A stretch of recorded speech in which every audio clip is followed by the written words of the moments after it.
1 second while I open up my OneNote. After Flynn released his demon and we had to run like all hell, we camped out for the night. We had a talk with our rescuee, which I think her name was Mia. Yep. Yeah, Mia.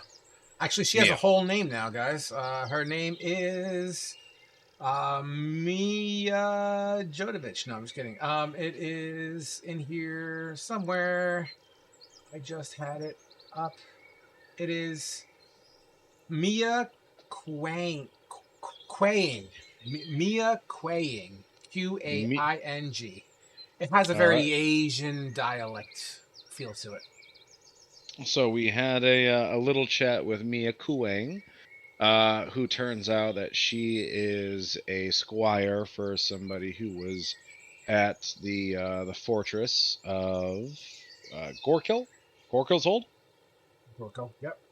All right, Gorkil's Hold. She studied under Knight Edmund, who we had validated that he is now a corpse.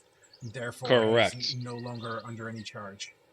After our campfire and our discussion with her, we went back to the fortress to kind of explore. There was a lot of dead corpses, a lot of mush piles. We did confirm that her knight was fallen. We ran into a gnome. He's a gnome, right? Yes. And the name eludes me because I do not write down the names of players, unfortunately. It's Moldbird. Moldbird. Moldbird. Molberd. Molbird, okay. So Molbird, who was hiding in a closet or a chest, I believe. And he kind of was filling us in on the exposition of what happened, where his days were running into the invasion. We found the keys to the armory, where we found a quest to deliver goods to a city north of us. And the city's name... Tilly. Tilli. Tilly, yep, Tilly. And we found it, so we decided to pursue the dog's quests. Go up to the town. Hopefully they'll owe us a favor so we can send a message to the dogs letting them know what happened to the fortress. And on the route... before all that happened, Mia became the squire of Thalia. Pledged her services to her, and that all happened. Found us some horses and some wagon to bring the goods up north to Tilly. And on our way up there, we ran into a very cryptic asshole who was not gonna budge on giving us any information whatsoever, albeit giving him the answer of yes, we'll join you, or yes, we'll surrender to you, or no, we won't. And I guess he took our questions for no, we won't, and cueing an arrow flying into Flea? No, not me. No, I think it went into Flynn. It went into Flynn. It went to Flynn? Flynn's shoulder. Absolutely. And cue the battle ensuing. Correct. And on that note, please give yourself a DM inspiration while I load up the damage. Yes, the damage that you inevitably took. In fact, why don't you all just start off by rolling initiative while I load everything going on? That is very correct. I forgot we did not roll damage on that. Crit. 18. Oh my god, I kind of want... Wait, what did I roll? Ignore that 10. You rolled a 5, Soraka. I kind of want to roll inspiration on that already, because I feel like I kind of need it. Thalia is Don't worry, I was here today. Yeah, what did... The big giant meat shield next to the Raka at a 20. am I okay with that? He's No, I'll say... about to hit the start button. I'll save it. I'll save it. Save it. Good idea. Rolled a 16. I gotta. How do I turn off this stupid thing? I'm rolling in both things. Go to your extensions in Chrome. I assume you're in Chrome. Yeah, but I want to roll in Tailspire. It's fun. Oh. But it's rolling in D&D Beyond still. Oh, that's weird. it's- Usually when you have it, it doesn't do it in D&D Beyond. I guess try turn the connection off and then back on, see if that resets it. You'll probably have to refresh the page too. Everyone's health pools are Yeah, all that- updated, right? Yes.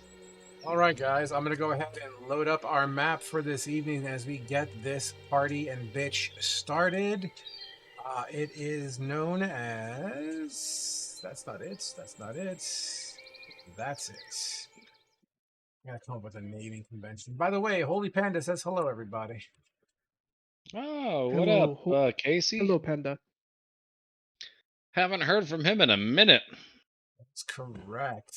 And just do me a solid while I get this shit going here. Sorry.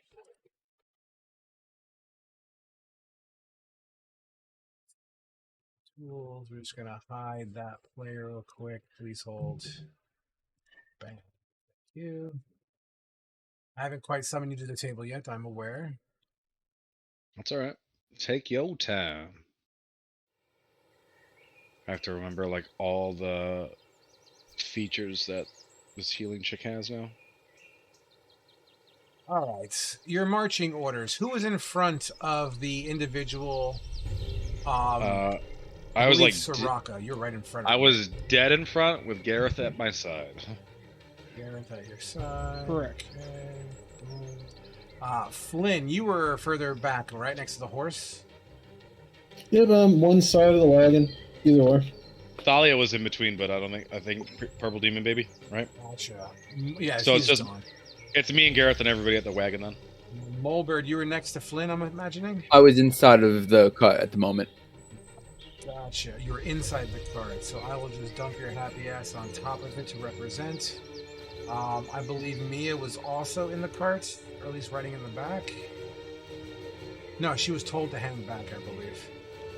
Yeah, she was told to hang back. I was told to stay near the cart within range of my crossbow. Yeah, they were within 100 feet, I think. Got you. Oh, it looks like I forgot to put the rat on the table. My apologies. Says I'm still waiting for GM. Yep, I haven't gotten Okay. that far yet. Okay, just making sure. Stop yelling at me! I'm very Certainly sensitive not. lately. You said you were 100 feet back, Mr. Rat? Yeah, I was within range of striking the one guy. Let's just say you're right over here. Because... reasons. I don't like He's that. all the way over there on his own. You said 100 feet. That's just under Oh. 100 feet. Oh, we're losing the rodents, guys. Alright. Oh, apparently I've He's been marked to provided- die. Here's gone. Are you guys... Yeah, our chief provider is going to no longer exist. You guys got everything you need then? Close on the table. Let me lower the music volume real quick on this table because I could actually hear you guys. And I totally had the Kanku thing so close to being worked on and working today. Unfortunately, Once you get it working, though, it's so awesome. yeah, dude. I apparently you can stream it via website, so It I'm gonna really log is. into Spotify via website. Hopefully, You can. I think you can just log into Spotify itself, though. it doesn't. I already checked. It doesn't do third party Oh. like that. Yeah. Unfortunately. All right, guys. So there's not that, but I know you only just said the YouTube stuff, please. He's breaking it bad for me. yeah, you're robotic, my man. Probably because you're hotspot. But whatever you said was probably awesome. I don't appreciate it. All right, guys. So here we are. As you interact with this quite hardy fellow in front of you, he does seem to have a little bit of age on him, although very ice cold, man. He's just very nonchalant. He doesn't seem to be riddled with fear, acknowledging that he's not only outnumbered, but also in a very open field-like situation. Doesn't seem to give a fuck. As once again, the warning or the interactions of basically stop doing what you're doing for the people you're doing it with or die kind of a situation seems to be apparent as you all stick to your guns, and patience doesn't seem to be this guy's middle name. As you hear the screech of something hard, long, and sharp, kind of cutting through atoms as it whips through the air into Eustace's shoulder, I believe is what we said. Lens. I'm sorry, what? Flynn. Len. Oh, Flynn, what'd I say? Wrong campaign. Motherfucker, I do that all the time. Into Flynn's shoulder. Flynn, your armor and shoulder take 9 points of piercing damage. The arrow that hits you slams into your armor, and although it chunks you, the arrow doesn't stick into you. It pokes you enough, but the arrow is so large, definitely you can tell it's built for some long-range firing of some sort. It doesn't seem to completely stick in you as your armor has absorbed most of that shock and kind of flops to the floor, but it does stick you. Ow! As he screeches. All right, guys, heading into our initiative order. Here we go. That is not this screen. That is this screen. Gareth, with a initiative roll of 20, you are first. I should have a 23. You should? Are you sure? Because I got you as a 10. You may have rolled it twice, so let me fix It that. rolled twice on my screen for some reason, but I got a 23 on the first All one. right, then go ahead, Flea. As you back up, you turn around, your fucking rat feet dig into the dirt as you take aim. 4, 5, 6, 7, and I will attack that guy that's just standing there nonchalantly. Go for it. Does a 21 hit? 21 does hit. That's a automatic crit due to assassination. Okay. 1, 2, 3, 4. So I'm gonna roll 4 d8s. That is 22 damage. That's more damage than you did in the last 7 games we played. Right? 2 poison, which is 5, and I think it's double sneak attack.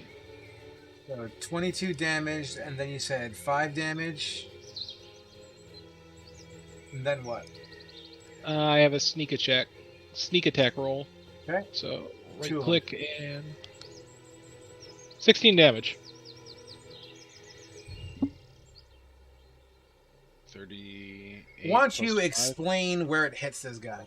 He ain't dead, but So please explain how it he's happened. he's not having his shield up or anything, so he's not expecting it. So all of a sudden, a crossbow just hits him right underneath the side of his ribs, and just sticks in there, and he's just feeling massive pain from it. Because he was perched with his sword in his right hand and kind of dangling. It just opened up that whole rib cage. You sink a bolt between his third and fourth rib. This stings this man to the point that he actually, you hear him out of character wise, as he drops his sword. The sword mid fall, he reaches down, pulls the bolt out, and then grabs it before the sword even hits the ground. The sword is now held like a long dagger of sorts.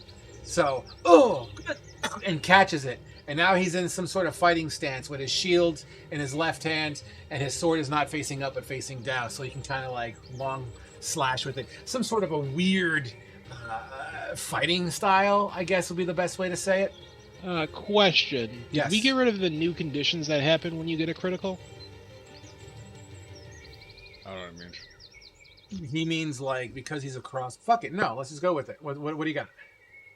I was remembering that there's something when you get hit with a crossbow that it does a condition.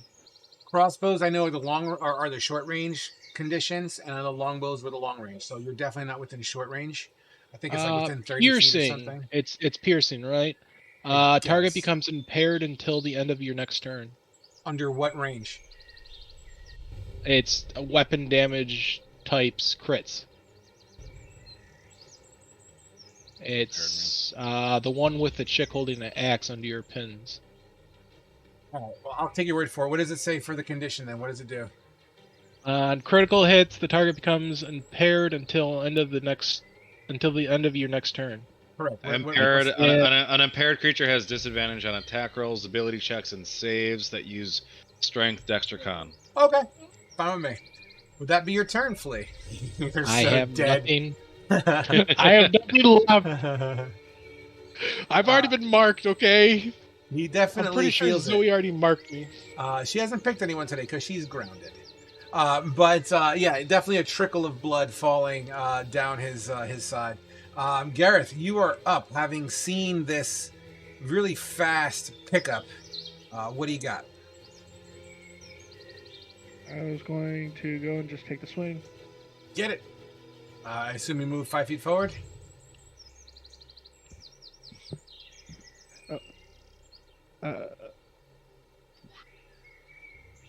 Does a nope? That does miss. That's all she wrote. Yep, a 10. Just walk forward, rage and swing. As you come in, rage swing, boom! It ricochets as he doesn't just block with his shield. He seems to turn it at an angle where it fully ricochets and your axe kind of dings off. And you manage to hold on tight to your axe. Next up is this man.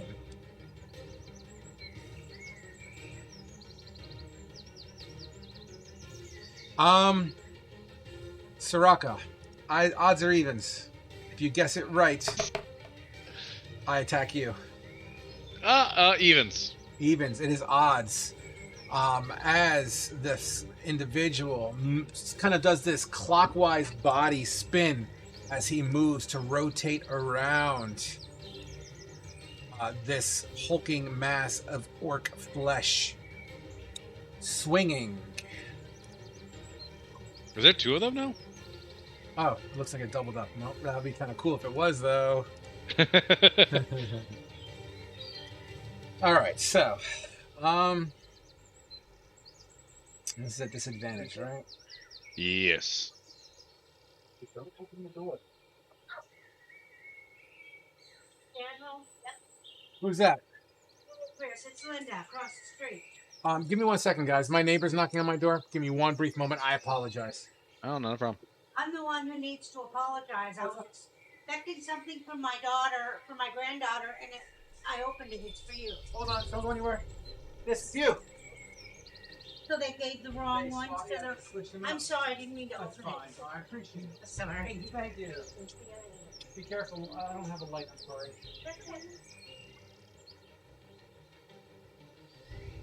Give this to Audra, please. Sorry about that, guys. I apologize. Real life. Okay, cool. Let's open up now. As he spins, once again, he's spinning and he's kind of like underhanding slash and then like an X figure 8 kind of patterning. And he's going to do that at you 3 times, Mr. Orc guy. All right, so the first hit at disadvantage. 1, 2. Lowest roll there was a 22. 22 to hit. Gareth? I think he has like a 20 AC. It says here 19. 22 hits. Okay. Second hit. That is a miss. A 10 does not hit. And then the third attack with a 20 to hit. Yep, both hit. So 2 hits out of 3. Awesome. Please hold.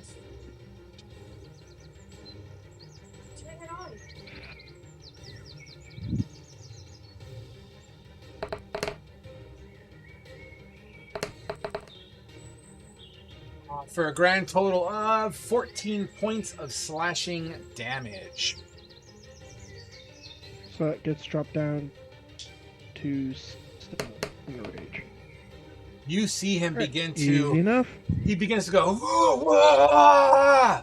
Starts slamming his shield. He seems to be reinvigorated somehow.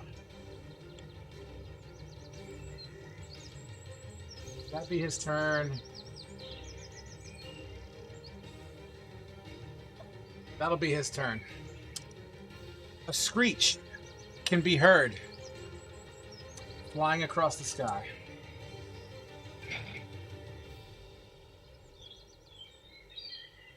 Please hold.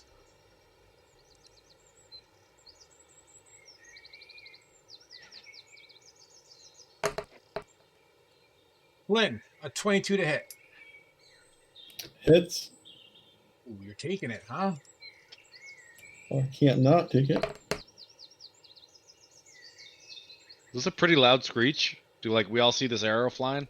You see it coming in from the sky. The angle and trajectory puts it in a scenario where you can't really identify. It seems to be more of like an arc patterning. That is 13 points of piercing damage. Slams into you again with another one of those amazing arrows. Flynn, you are up. You are welcome to use your action, by the way, to make a perception check if you are eager to figure out a more identifiable location. We're gonna cast a spell instead. We're gonna send a. We're gonna send a fog cloud down. Basically, right on top of the horse. Or no, we don't. I don't want to cover the enemy.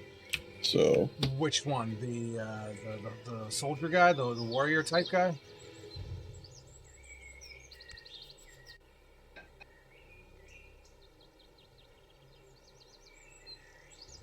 You said 20 feet. All right, I'll duplicate that. That's what you want. you can center it a bit better to cover the whole cart and wagon. Center it better. All right, 1 second.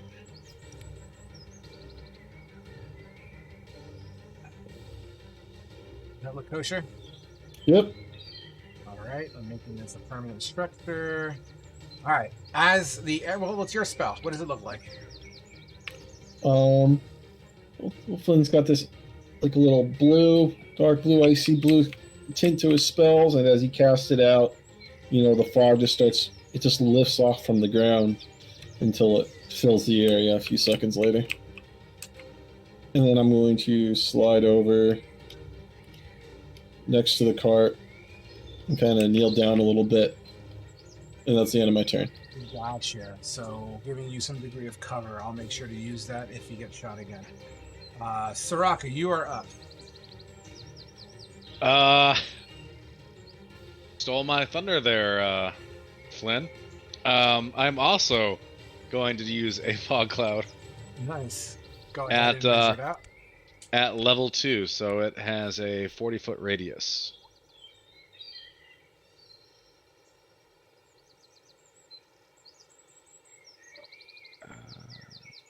Is that radius or is that that's radius? Okay. Yeah, radius is half circle. So it's an 80-foot cloud. And it goes 80 foot high, I believe, as well, spherically. Right there. Okay, I will duplicate it. What color is your fog? It's like a deep dark purple with like glitters in there. Kind of looks like a cosmos inside of it. It's actually pretty fucking cool. Tint color. Fuck it. Fate, sorry, your cloud is pink. That's fun. And then I will back up over here. And actions, bonus actions. I have nothing. That'll be my turn. All right. Next up, we have not here. What the hell? What was your initiative? Fucking Mulbird. It was 18. For some reason, you're not on the list here. So let's just do you now. Oh, okay. Well, I'm gonna use Chaos Bolt. Okay, you're currently in a fog, just so you're aware. Alright, then I want to get off of the wagon. Yes, and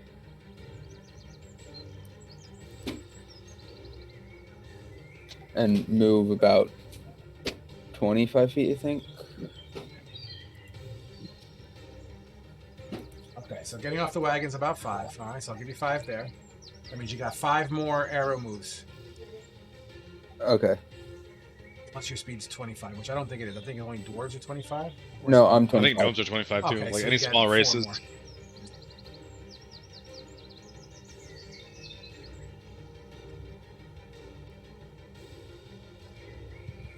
Use your arrow keys. It's much easier.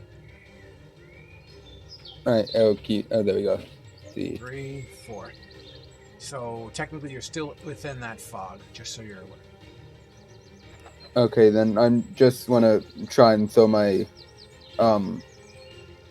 vial of liquid at him. Would it be at a disadvantage? Absolutely.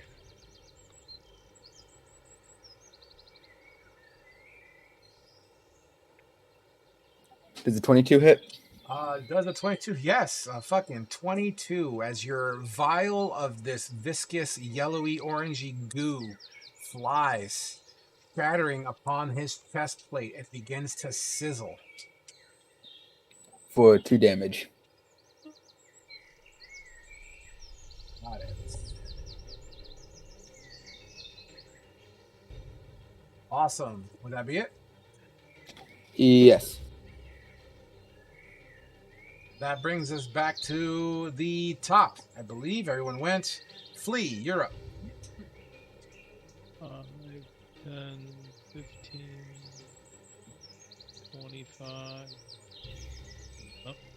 I just want to be like right underneath that rock within range of this guy. And I believe I still have line of sight. Yeah, I have line of sight on him, so I'm going to take a crossbow shot. Yes, no, sir. Get it. That's it's a net 1. What the fuck? Oof. You are horrible at that. But that's an inspiration. Are you re-rolling? And that's a 3. It misses.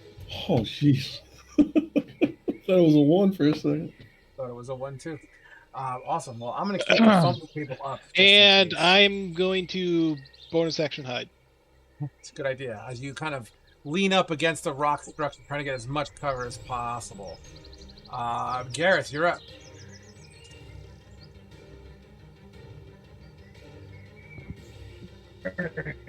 Let's take a swim. Get it. Do reckless. Does a 19 hit. There's a 19 hit. A 19 does not hit. As you slam in, once again, he's using his shield very defensively.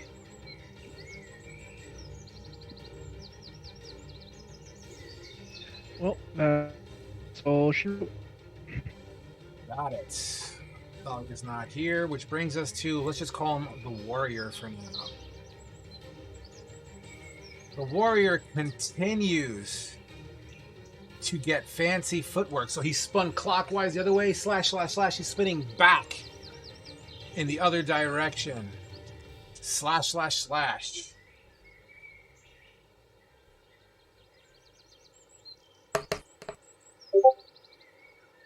That's a 25 to hit.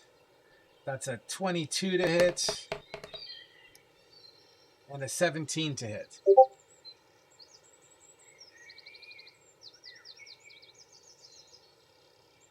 You're about to take the bag of trials. AC is 19, so that's 2 hits.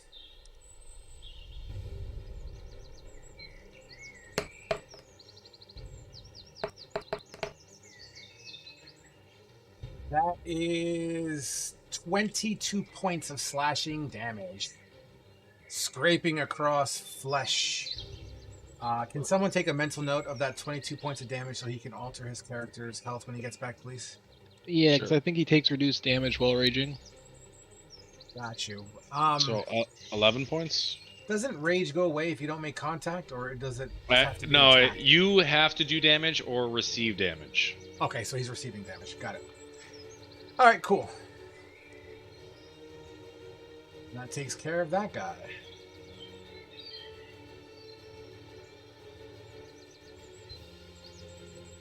Yeah, that takes care of that guy. Next up, having bore witness to certain things on the battlefield definitely changes some things. As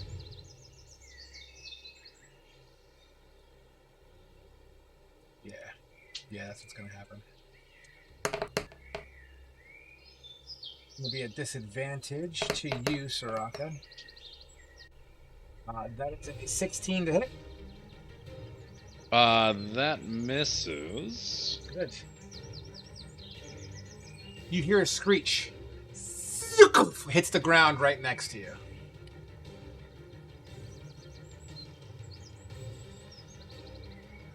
Next What's up. the where?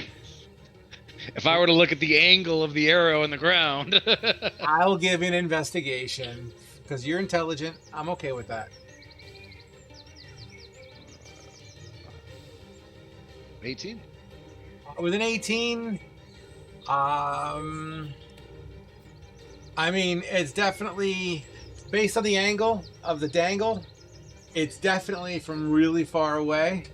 You feel as if your fog cloud wasn't there. You have a better idea of assessing its trajectory. What you will say is that it's definitely coming from. It's definitely coming from that side of the table. And I will relay that information as best as I can to the rest of the party. Awesome. Flynn, you're up. Alrighty. What do we want to do? Flynn is, you know what? We're going for a walk. I'm going to use Shadow Touch ability. Where is it? Yeah, we're going to use invisibility. Okay.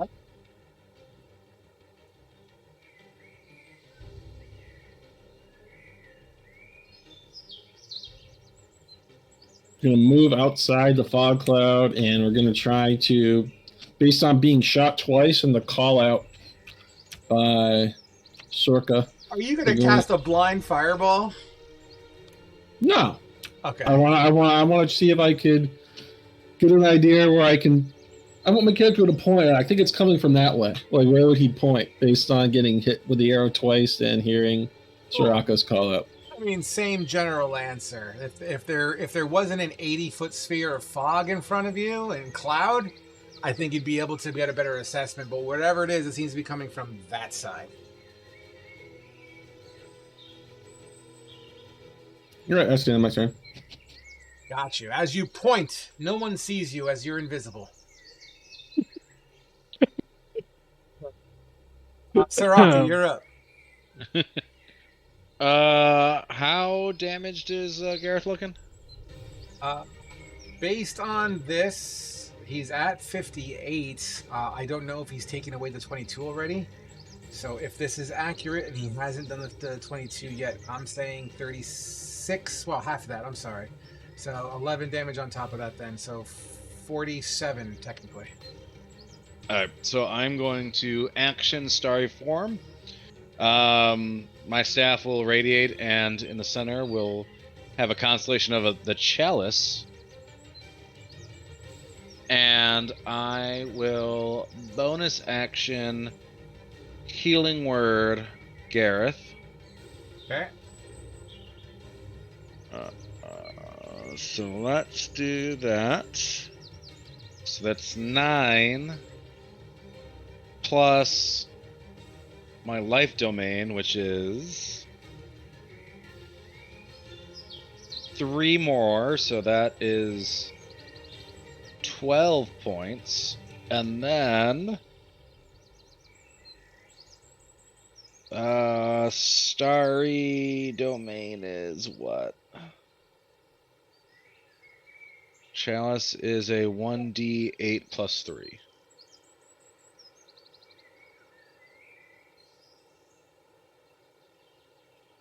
So 10, so 22 points of health back to Gareth. From one healing word. From one level 1 healing word. That's fucking stupid, bro. That's so broken. You said 20. Everything you just did to the Gareth is just back to normal. Okay. All right. Cool. Hey, buddy. All right. Cool. And I'm going to just make sure you write down how much health that was back, so he can do the math when he gets back. Sure. So 11 points down, 22 up. And I'm going to like bring myself so that I'm like right next to Wall. this wall here. I want to be like next to the wall, next to the cloud. Gotcha. No, whatever. We'll just say we know where you are. Flow together. Yeah. Would that be your turn? That is everything I can do.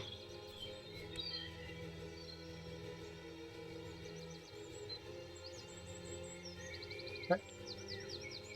All right. Did we skip over you again there, Mr. Gnome guy? I think we did. Yeah. Yeah, I think you did. Sorry, buddy. Go ahead. All right, so I'm gonna move up one and then over there. So would I have line of sight of him now? Yep. Okay, then I'm gonna take out a vial out of my pocket that's a little bit skinnier and more darker, throwing at him for a chaos bolt. Okay.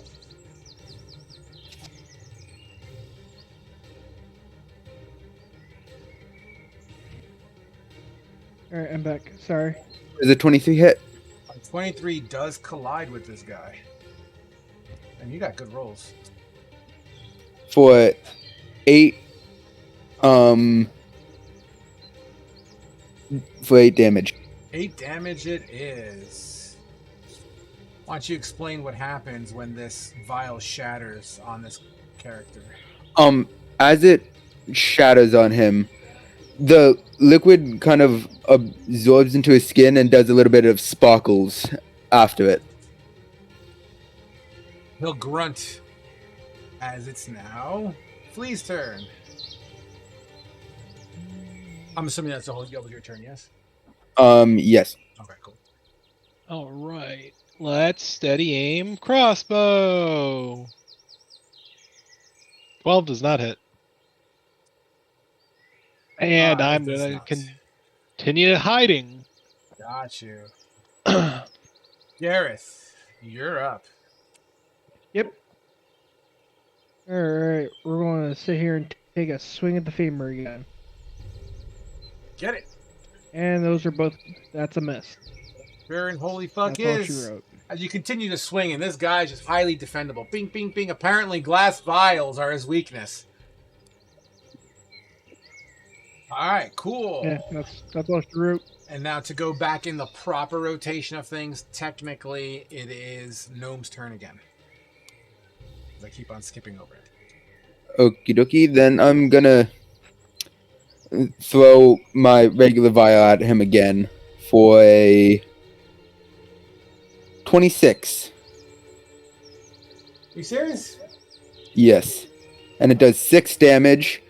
Then I'm using a bonus action for an Eldritch Cannon Flamethrower. Okay, what's the range in your flamethrower? Actually, what? No. It's a 15-foot cone. The only person that you're going to hit with that is your partner. So can I move up like 2 to try and hit him? Are you an artillerist? Yes, he's an artillerist. Yes, I am. Matt, you went down 11 life because the guy did 22 damage to you, and then Soraka healed you for 22. So, if you use your So, flamethrower, you will be 11 hitting your heals me barbarian. too. Yep. Joseph, pay attention. I'm not gonna use it then. Never I mind. mean, All right, you're gonna have to start calling your shit, man. You can't I'm keep a on changing. barbarian. I'm meant to take damage. Hit me. Hit me. Okay, I'm gonna do it then. Hit me. I believe that's a dex save, right? Yes, you need to be a dex. Don't vacuum. You need to do a dex save of 15. Which Matt should have advantage for. Yes, I do. Yes, he would. That is a 16 I also get a 16. on the save. So each of you only take 6 damage. Drops down to 3. All right, would that be your turn? Yes. Next up is the warrior guy, who's, quite frankly, pretty miffed. So let's start off by doing. Gareth, give me an attack of opportunity, please. Alright. That's a miss. As you swing. Armager. Well, it's obscured. It's not invisible, so I'll let you see where he is. Alright, so, oops, my bad. So, 1, 2, 3, 4, 5, 6, 7. Boom. He uses a dash action, except he's going to go in here with his dash action. Boom. Yep. Alright, cool. And then he goes, starts pounding on his chest again.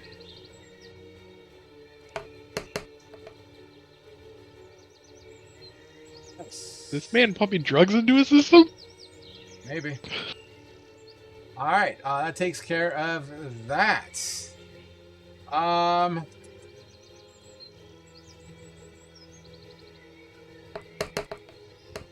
Mulbird, what's your AC? 15. With a 25 to hit at disadvantage. That definitely hits. 14 points of piercing damage slams into your body, ricocheting off your body and into the ground. Lay a big fat fucking arrow. Lynn, you're up. Alrighty.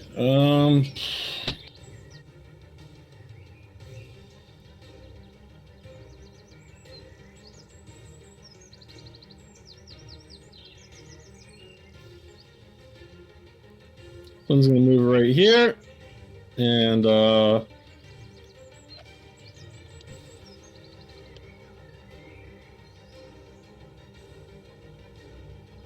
take that back. Flynn's going to move right here. Is he in the fog cloud? Yes, he is. I'm invisible right now, technically. Oh, you're talking about this guy? Yeah. I'm gonna hold an action if this guy protrudes from the fog cloud on our side in my line of sight. What's the action? Oh, it's a secret. You can't do that. I gotta know what it is. I gotta know what the triggers are. I'm gonna use one of my magic items. Okay. I'm sort of picking up what you're throwing down. I don't like it, but okay. Would that be your turn? That is my turn. All right, Soraka, you're up. You are in his threat circle, just so you're aware. But he can't see me because It's obscured. It's not invisible. he's effectively blinded in fog cloud. He's blinded without being blinded. Correct, which allows me to have disadvantage on my attacks. Technically, he can't see me. Let's look it up. Fog cloud attacking. Unless he has blind sight or tremor sight, he cannot see me.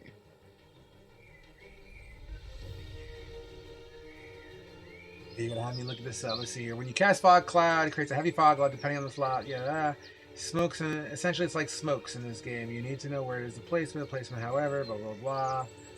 Yeah.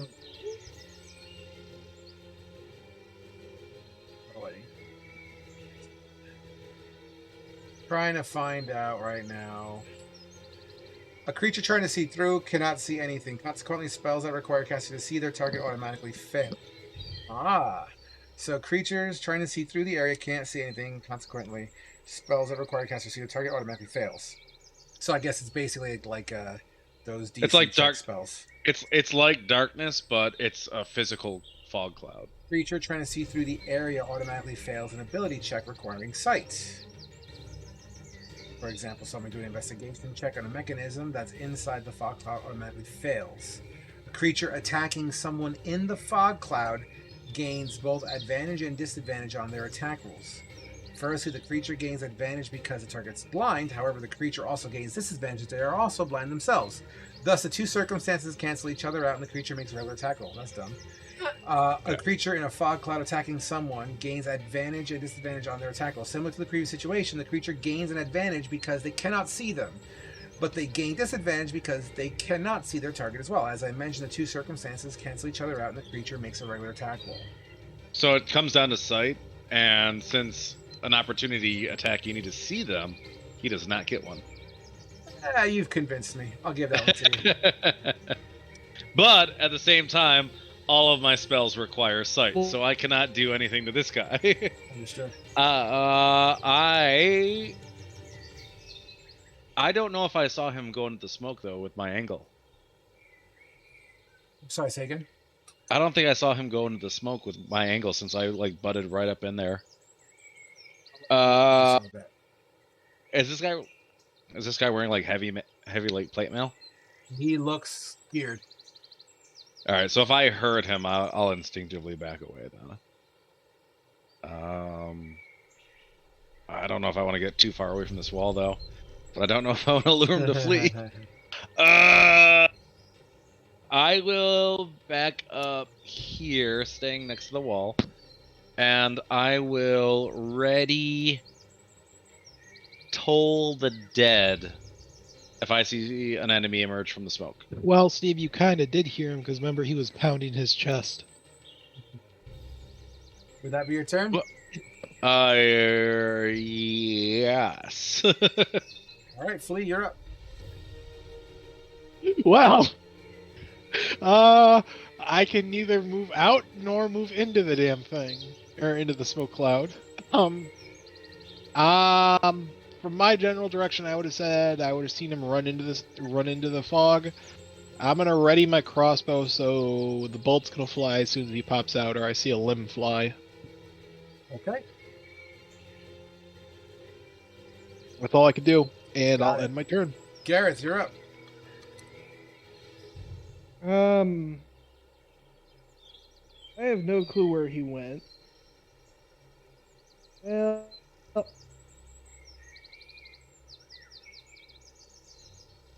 I mean, I guess stand from You're breaking up, Matt. And Sorry. AC Waka. Yeah, you're I heard, robotic. can I'm I sorry, see buddy. something?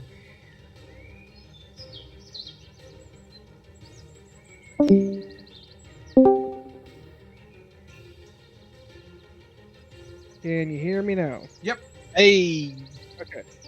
Can I see Raka? Just double checking. Yes. I guess because I won't be able to see the one dude.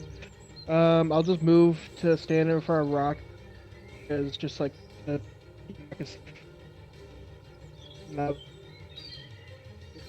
really because it sucks because it's my rage. Did anyone understand him? I think he said he was gonna trying to move in front of Raka. He said he might lose his rage, I think. He will lose his rage if he doesn't take any damage. Punch yourself.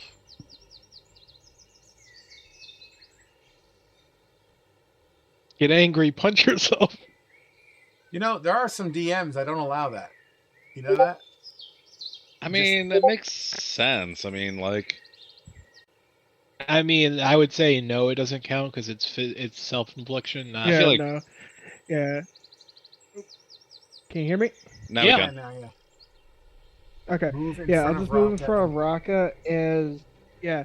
I put the punch myself as a joke there, but yeah, no, I'll lose my rage if I don't get hit by next turn. But Do you want to yeah, I'll move in front of dash? Raka and just I didn't see the guy because of the fog. Correct. So do you want to dash to get to Raka?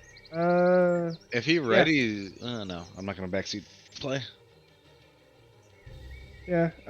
I'll just dash to move in front of Raka. Keep Peeler safe, All right. and that'll be And- for Got turn. it. Mr. Gnome Guy. Okie dokie. I'm going to move probably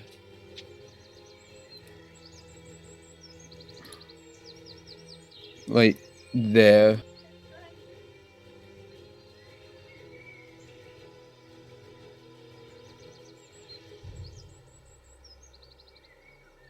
Yeah, I'm gonna move right there. And that's all I can do. All right.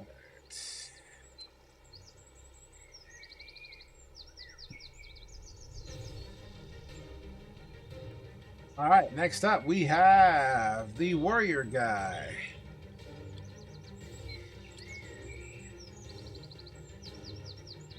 You know what?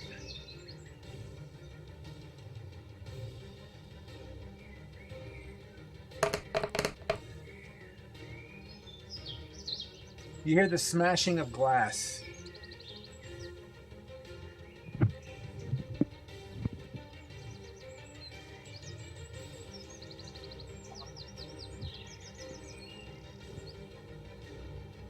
Since you guys are blind, I'm hiding the token. So, so that takes care of that. By the way, this wall next to you is like 20 feet high, just so you guys are aware. All the more better.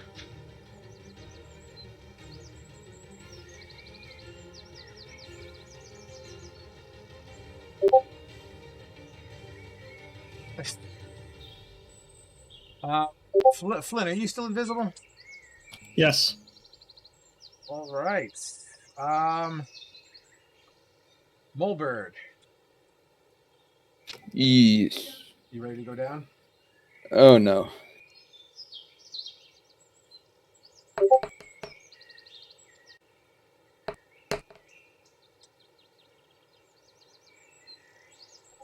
First was a 15 to hit. The second was a 19 to hit. They both hit. They both hit.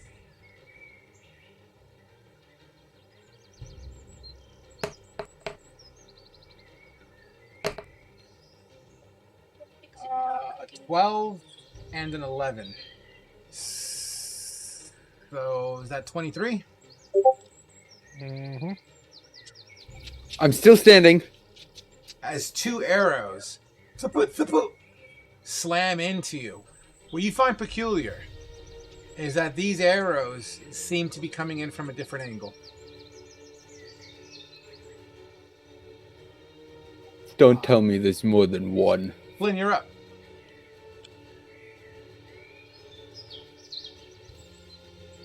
One, two, three, four, five, six. You can do angles or one hop, right? Technically it's like a 10. It's measured weird. Just use the drag and drop feature if you're gonna go all crazy like that. Yeah, the drag and drop feature measures out the diagonal quadrants. Simple movements, just use your arrows. All right, and I'm going to. Well, my whole action's over. I don't want to hold anything here, so I'm just going to. Yeah, I assume I don't see anybody, or a token would have been revealed in front of me. So that's the end of my turn. All right, Moving right along, Soraka. All right. This is Molebird right here, right? Yes, it is. All right. 20 feet to Molebird. Cure wounds for a Million health. 17 initially, plus my chalice of 1d8 plus 3.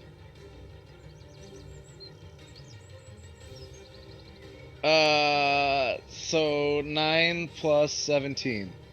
26. 26 points of healing. Ridiculous. And, Thank you. so that was 20 feet, and oh boy, I can't make it to the wall. Save me, Gareth. Wake him up. Let me check my bonus actions really quick. Oh, that's all I got. Yep. Entered. All right. Lee.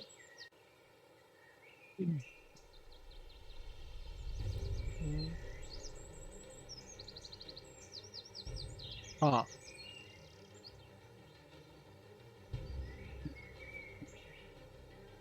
What do we do now?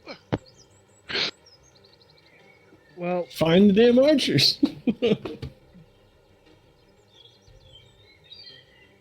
be great, but it's too fucking foggy. I can drop it, but I feel like it's doing more good than bad.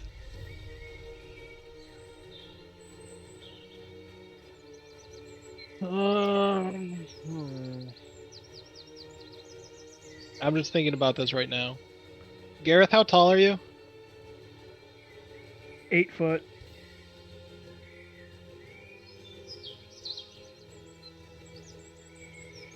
Is this rock face look climbable, Frog? It's pretty sheer by design. Okay. Well, I'm gonna go back this way, and What? I'm gonna try and start climbing this hill then. 4, 5, 6, 7. And that'll be my turn. All right, Gareth.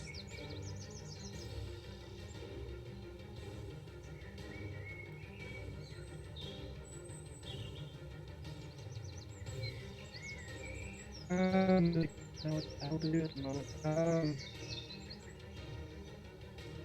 Then we don't have to do it at the moment. You're I'll robotic just again. hold action next to rock for the time being. Got you. Holding action next to rock. What's the action? Just an attack?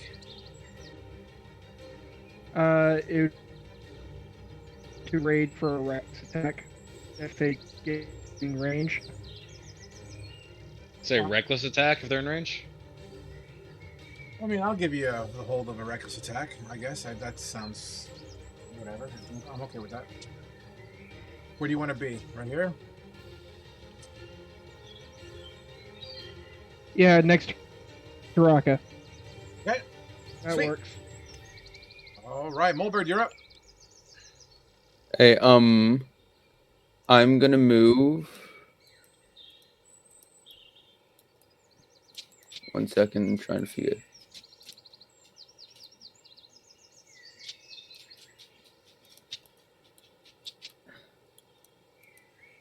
Trying to find out how far this. Gonna move into the cloud right here, Okay. so I have partial cover. You got it. Technically, you're completely obscured, but yeah, I got you. Would that be your turn? Yes, that will be. All right.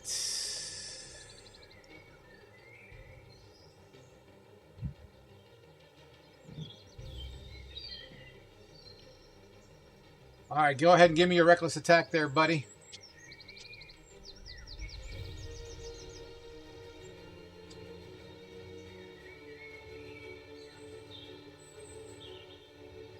That That is a hit.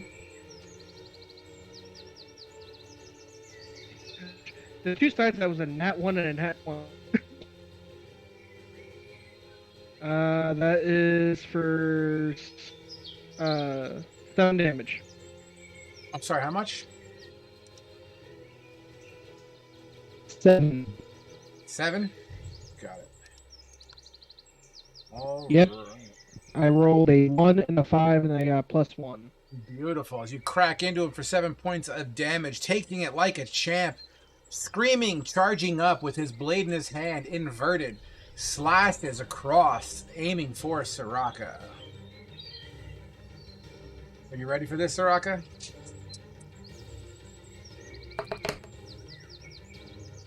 Better than. I'm pumped up for the moment. Ooh.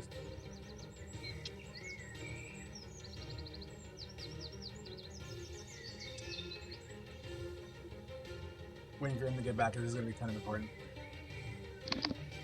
Sorry, I'm trying to chase my dog down outside. Can somebody just take down the damage for me? Yes. What's your AC?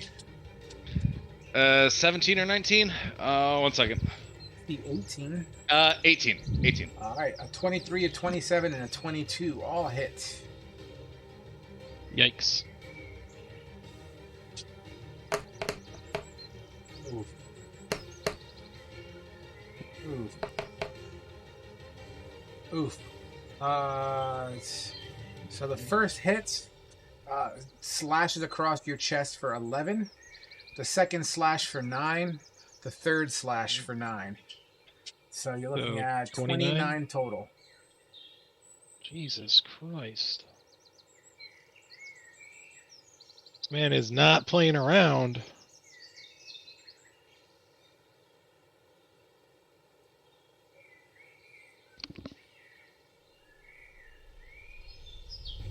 What I take? 29 damage. Woo! I am out. So the first slash cuts across your chest. The second slash guts you across the tummy. And as, you feeling lightheadedness, or at least getting ready to go down, he blunt and baps you on the face with his blade, taking you out cold completely. Beautiful. That would be your turn. Let's plop you down. Status. Knockdown. That's right, bitch. Hit! Next up, we have some sort of mysterious archer. What's your passive perception there, Gareth? Fog cloud goes away, by the way. Oh. Fuck all of us. Passive perception is 10. Or sorry, no, 12. 12. He actually really failed his hide. So, for the moment, aiming down at you, Gareth. 2 shots. Thum, thum. Come on, baby. First one with an 18. The second one with a 22. 22 would hit me. 22 hits, I think, is what I heard.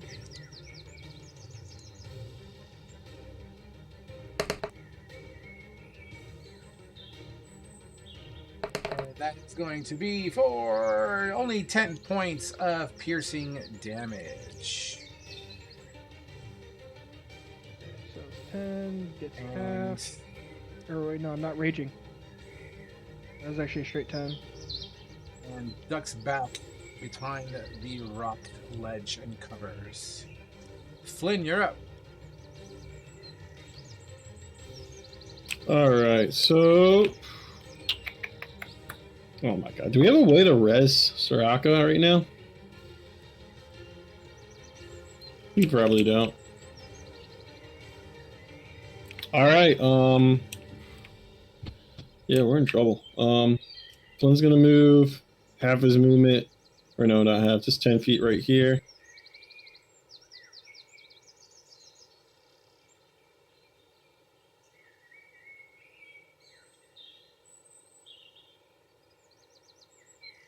He put right there. 15-foot cube. I'm gonna put a 15-foot cube on Robert just to hit Robert without hitting. It's not gonna touch anybody else but Robert. So yeah, Who the hell is I need Robert? a. Well, if you hit tab, that's his name, Robert the Wretched. Ah, But yeah, I'm going to expend 3 charges, and I need a DC check. 15 is the beat. 15 what? Dexterity. Got it. 1 second here. That is a fail. Actually, no, because of what he does. 1 second. Let me double check, make sure that's a thing. Yeah, okay. I get 3 roll saving throws and fails. Alright. Beautiful. 21. All right, you pass that, and you take half damage, so I get to roll 3 charges, so that's 5d4 4 times. What word is that? Monologue. No, 5d4 3 times. Go for it.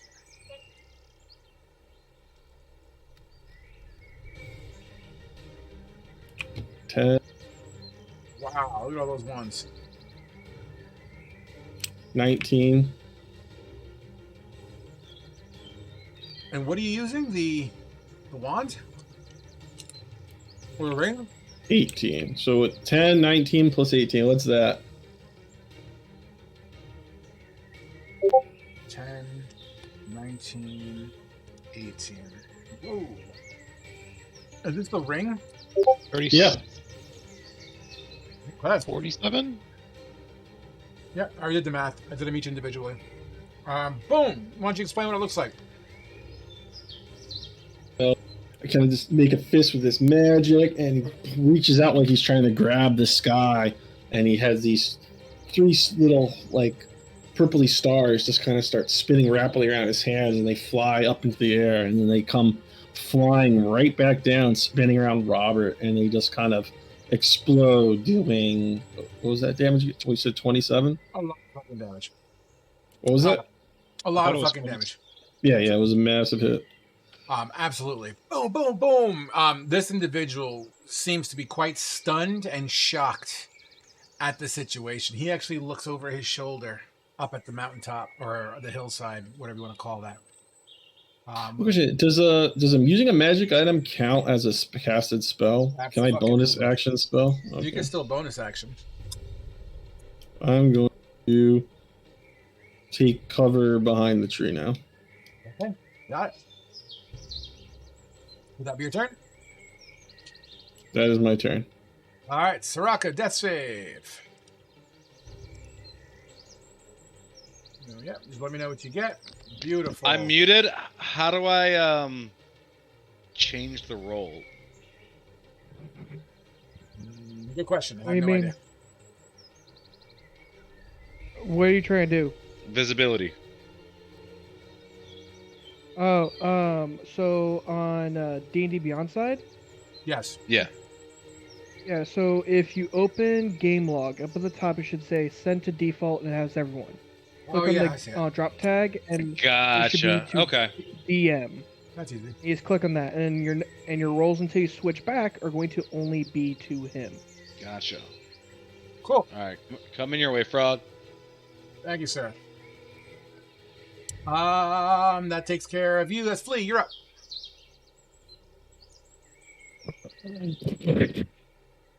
I've heard this whole commotion of fighting and clanging and Soraka going down. I mean, as much as you can hear, you can hear a battle going on, but you're kind of tucked away behind rocks and shit, so... I mean, yeah, you can hear shit. I'm going to continue climbing, I guess. Yep. So that's 3, 5. And if I would turn to the right, would I see that guy?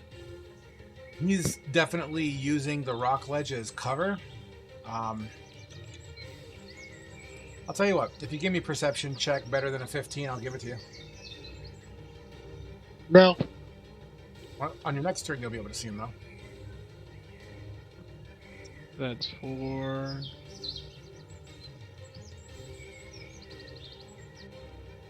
And I think I can't see that guy, so 5, 6, 7. And I'm just gonna keep trying to find like the archer guy, so that'll be the end of my turn. You got it, sir. Gareth, you're up. Okay, so the guy's standing right in front of me. Rock is downed.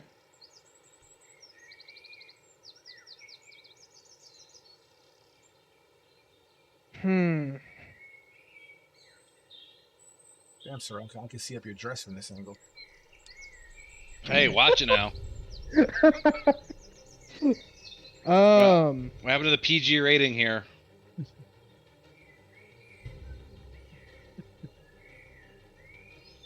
Gareth is knowing Raka's the healer. Gareth's going to go to pick up Raka and I guess try to and run into the fog where he knows the cart should be generally to get Raka out of in front of him.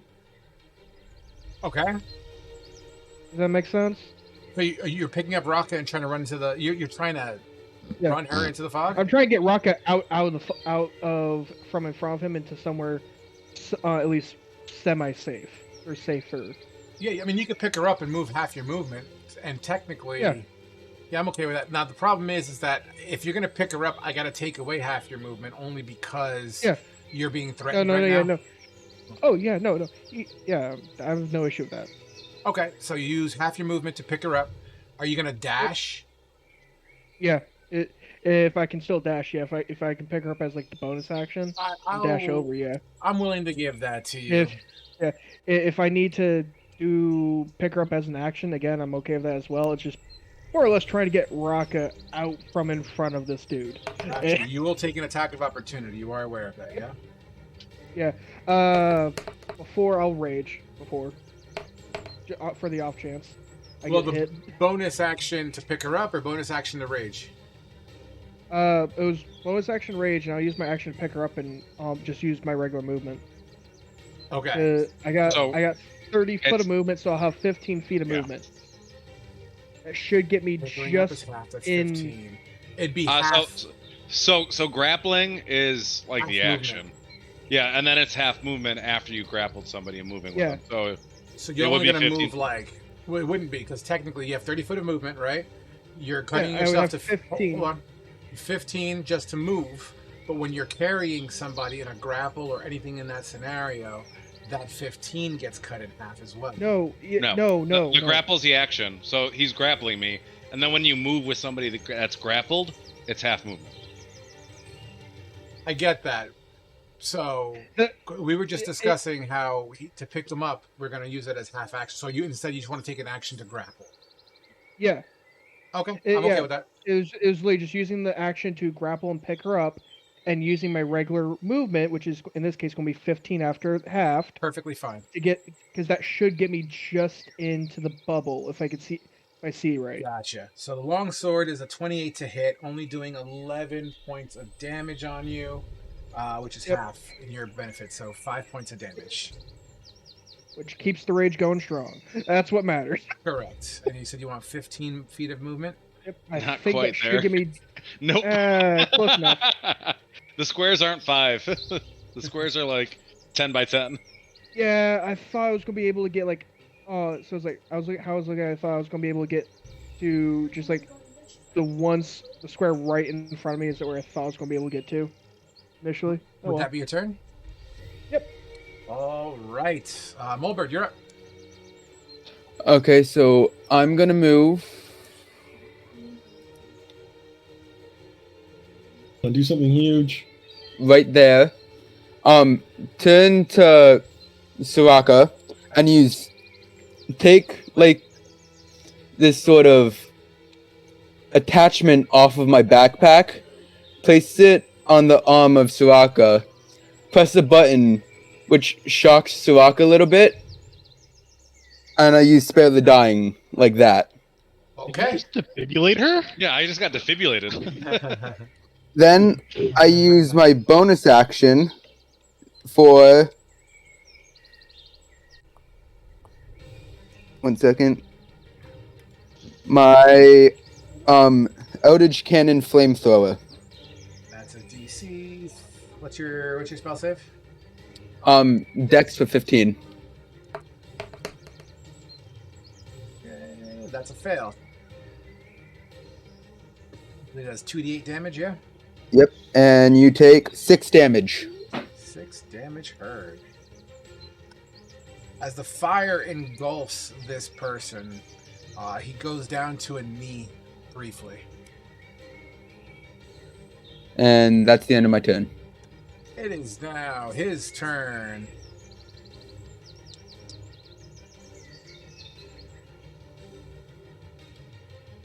$30, 20, 10. Next up.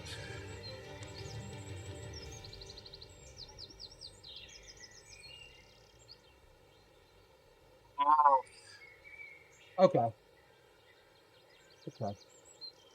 This is how you want to do, right? Nah?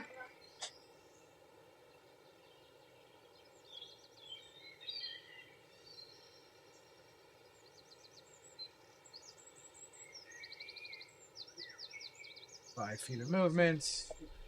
Mulberg.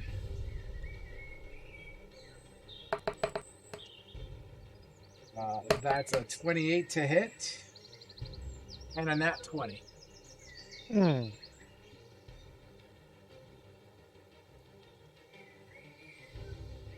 Down goes I'm Mulberg. assuming they hit. Okay. Where is that number button? There you are. We only had one more frontliner. So the first arrow, the non-crit, is for 14 points of damage. The crit is 12 plus 10, 22 points of damage. Yikes. I've been knocked down.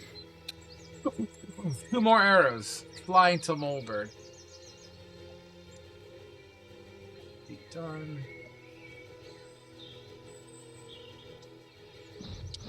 All right, Flynn, you're up. Do I still see both these people? Use the angles of the map. Can you see him? Yeah. All right, get him. Yeah, you can. Well, I would say you could probably see Robert the Wretched better than Maurice. Decisions. And remember, we're measuring that cliffside to be about 20 feet high.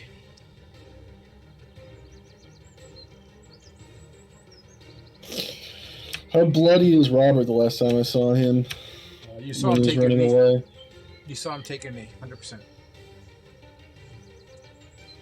Hey, as I look to the ring one more time, it's like, come on, buddy, you gotta pull through for me here. As I reach up into my hands up in the air again, this time I summon some lightning starts trickling through my hands as I launch it outward, and I need a DC. What item did I saving give you? throw. Jesus Christ. Ring of shooting stars. Please hold. I mean, it was pretty OP. Mm-hmm. Please hold.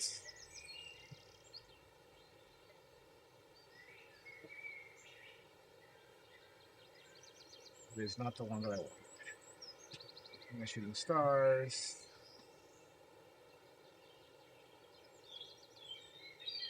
How many charges are on this thing? 6. Actually, Boy. if I aim at Robert or whatever, I might actually hit both with this one spell. It's a 30-foot radius. Charges. 1d6 at dawn. You gain 1 expended charge as an instant recaster. Okay.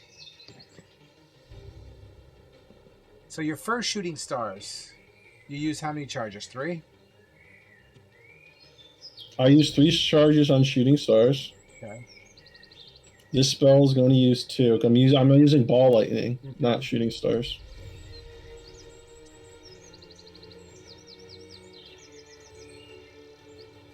So I think I need a DC save on both of them.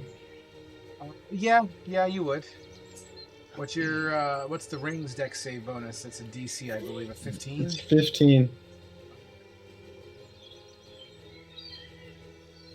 What do you guys think hits harder? 4 times 2d4 or 1 4d12? I think they're all the same. They 40-12. They both Higher fail. max, right? All right, They here we both go. fail. Yeah. Come on, baby. Come on. Big numbers, big numbers, big numbers. The roll. 25 damage. Smashes into everybody as lightning and smoke just engulfs the battlefield. All right. And I will continue to use this tree for line of sight. The archer absolutely stumbles a bit as his muscles lock up, but doesn't really take him down. However, the warrior in his haste gets shocked and his muscles lock up and he falls face first, sliding into the ground. I got the warrior, guys. I did it. I used the ring, the one you didn't want me to take. Oh, wait a minute. That guy's not here anymore. Never mind. That's the end of my turn. I used the tree again to line of sight where the archer was. Soraka, death save. I'm Never stabilized. spared. Oh, spared. You're absolutely right. Flea, you're up. Oh, God. 1, 2, 3, 4, 5, 6. Do I have sight on this motherfucker? I do. Yeah, I'll give it to you. Hell yeah. 18 to hit. Yeah, it does hit him.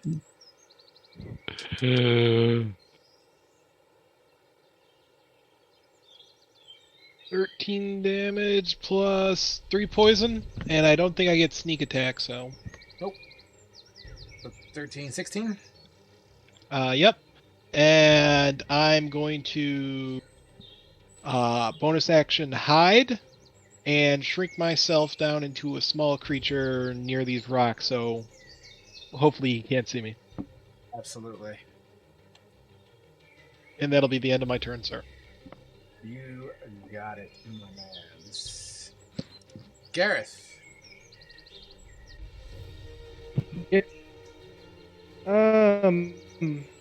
There's no one where I can see. I mean, he's just gonna put Rocket down and then I guess go to try to check on the Gnome. gnome. Thank you, gnome, to make sure to see if there's anything. Check on him more or Sure. less. Medicine check. Seeing how he's dropped to the ground. Survey says a 7. 7. Unfortunately, he seems to be bleeding. He seems to be bleeding, and it seems to be coming out of the wounds he just sustained. I mean, I guess Garrett's just going to look at Raka and just kind of go, "Already heal him." As Garrett's just like, with one hand, like just grabbing onto his body, just try instead holding like wherever the blood's coming out of. But she Dude, how's- can't hear you because she's unconscious. I thought you got woke up because you were only stabilized, weren't you? Correct. Bear the dying. Oh, You got okay. defense. sorry, my bad. Can I change things then? Well, in that case, he has a limp rock at one arm. He's going to kind of just move the rock on his shoulder, and if possible, he just grab the gnome with his other hand and just kind of like try to get to the carts wherever it is in the fog. Got it. Basically, it gets like, all right, we're in the open, out of open, Would that be your turn? and yeah, it'd just be taking the two of them and move my 15 into the fog. Gotcha. We will just go ahead and just do that right quick for you. As the big meat shield just drags the two who can heal into the fog. Awesome. All right. Give me a death saving throw there, Mulbird. And private rolls so no one knows. Okay, I did. Beautiful. Next up is that dude. Got it. Okay, and then next up is this dude. Who's going to zzz down with the rope that is already there.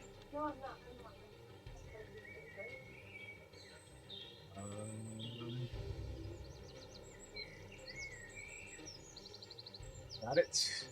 Flynn, you're up.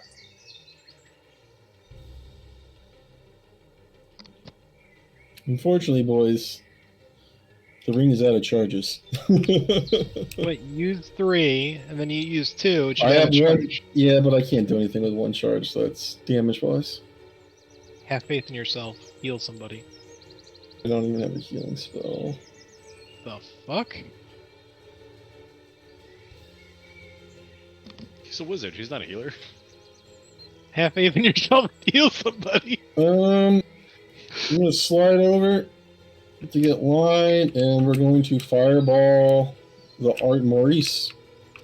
You're gonna That's the fireball. only thing I've ever. Maurice. No, fireball. Oh, So fireball. All right, go for it. I wish I had fireball. I don't. 20 to hit. That hits. 1 damage, dude. Oh, I'm never Oh firebolting again. my god. I feel like Yeah. you should have fireballed him anyways, because that guy's still. Some conscious. wizard you are. And I'm just gonna start moving back. You got it. Soraka, you're stabilized. Flea, you're up. Okay. Seeing the guy, zip line off the cliff towards, guessing where his partner is, he's not stupid enough to go over there and get double teamed. So he is going to. He's going to make his way back down. So I was right there. 4, 5, 6, 7. I'm going to dash. Got it. 2, 3, 4, 5, 6, 7. Since it looks like both of you guys are disengaging from that, and they're disengaging, we can just go ahead and say that wraps up this combat exercise. Okay, I was just gonna make my way over and try and save Gnome. I mean, once I was in the fog, I was going to basically just start yelling at between the two of them to wake up to see who wakes up first. I don't know healing. Do we have control of Mia when Thalia's not here? Nope, I do. I still have it? She'll be in the, she'll be inside the cart, adhering to. She feels like something told her to chill in the cart and protect the cart, but she can't really quite remember why she feels so compelled to be there. She was managing the horses. I'm okay with that. Well, she's got any medicine skills, we would definitely ask. Let me It help. would be appropriate. She kneels down and feels the pulse of Soraka, validating that she's alive but injured. She turns to the gnome, puts her 2 fingers to his throat, and gives it a shot. With a 15 medicine check, she begins to stuff the wound a little bit with some gauze, holding back the bleeding as she applies pressure to your chest, stabilizing Mulbird. She looks up at the orc Gareth. What was that? Could that be the hunter? From what I picked up, it was. I recognize those arrows. Those arrows are the same ones that slain many of my fellow colleagues back at Gorkill.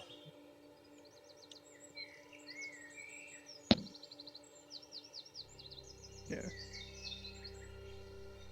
Most likely.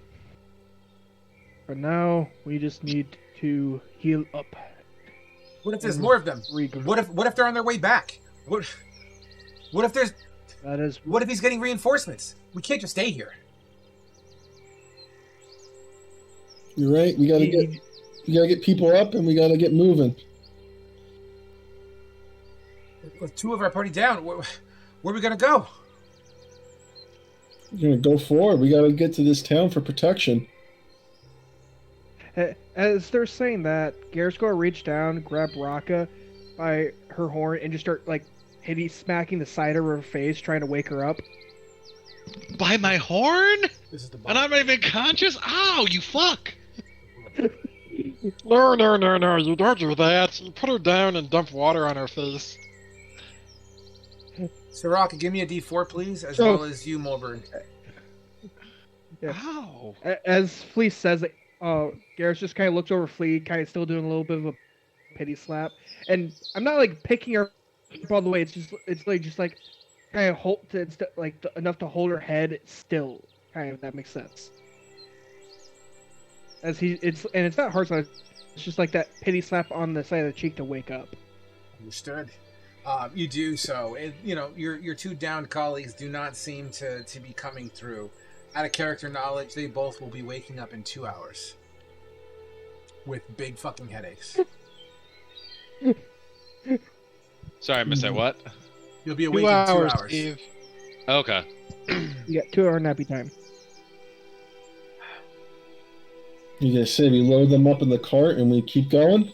Oh, quick! I mean, don't want to sounds- die here. She'll pick up Sounds Mulberg. good. I mean, Mia, do you know another way besides taking the main road to I this town? I don't frequent this area much. I only really know the path between Ashwood and Charlotte Lamar. No, this I've never been to the town here. I'm sorry. I'm just nervous. We can't stay. I got Yeah, Mulberg. I know, we can't stay here. I get it. I'm agreeing with you, but it's either we take this path to where they're going, or we try and off-road. I don't know if this cart's built for off-road. I mean, look at the design and structure, and plus the weight. God forbid we hit like a rock or a mud patch. There's no pulling this thing out with only one horse. Let's just go quick before they have a chance to regroup. I know I've killed one of them in combat. Okay, if you say so. I don't feel comfortable with it, but if that's what your lordship wants, so be it. Fine. Here, she picks up Mulbert and she's starting to trying to lift him up and tuck him away into the cart, trying to find a hole amongst all of the supplies. Gareth will kind of move to carry Soraka, put her in the cart, as well as help her with the gnome and getting him into the cart. Absolutely, 100%. As you all begin to do that, who's I guess Mia is qualified to ride this car to drive. She grabs the reins, sits on the coach seat, and begins to give it a good old Kia. And the horse, I believe, has a name. Manda. Kia, Manda, Kia! And you guys begin to peel forward, which I think is a great place to take our 10-minute break. And when we go, Flynn wants to look where he knew that body dropped, just to see if the guy left him behind or not. Sure. As you kind of wrap around the corner, making your way to, you see no signs of anything.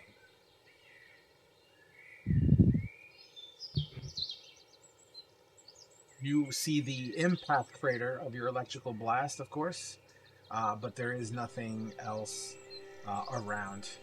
Not even footprints. Not even rope. Oh, the rope is still there, dangling from the cliff, yeah.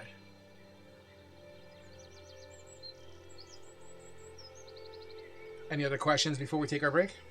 No, Flynn would just note, I dropped him here as from the archer must have carried him out. Either that or some foul magic in play. You're welcome to. I mean, are you investigating the area? Is that what you're doing?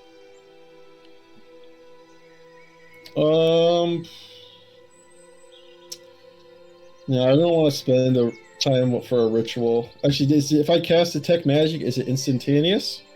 Yes. It is, right? Yes.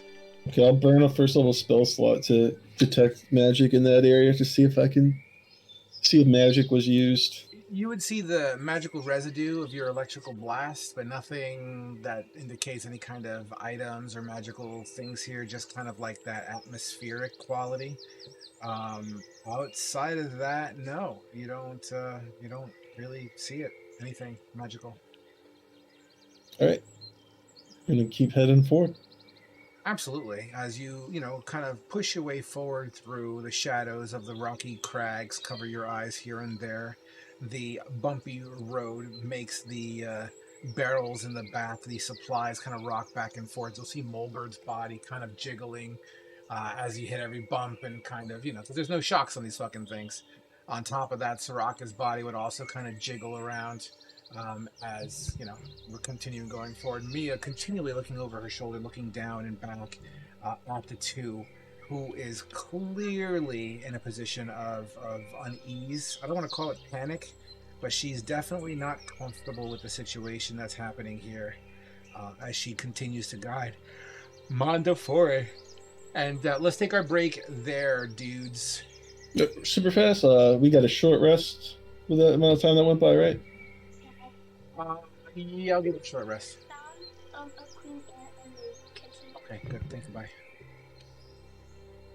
All right, guys, I'm going to mute my mic, kill my thing. I got to set something up. I'll be back in 10, maybe 13 minutes. So I got done fucked up. Yeah, he used a potion of invisibility.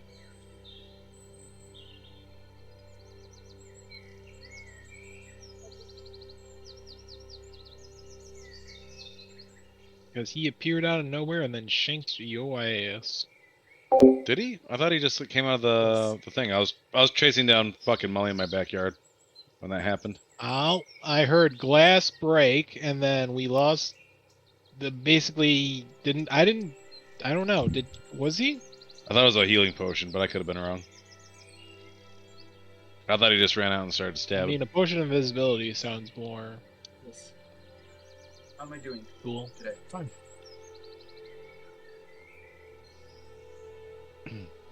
Look, I'm gonna need some more frontliners if I'm gonna heal.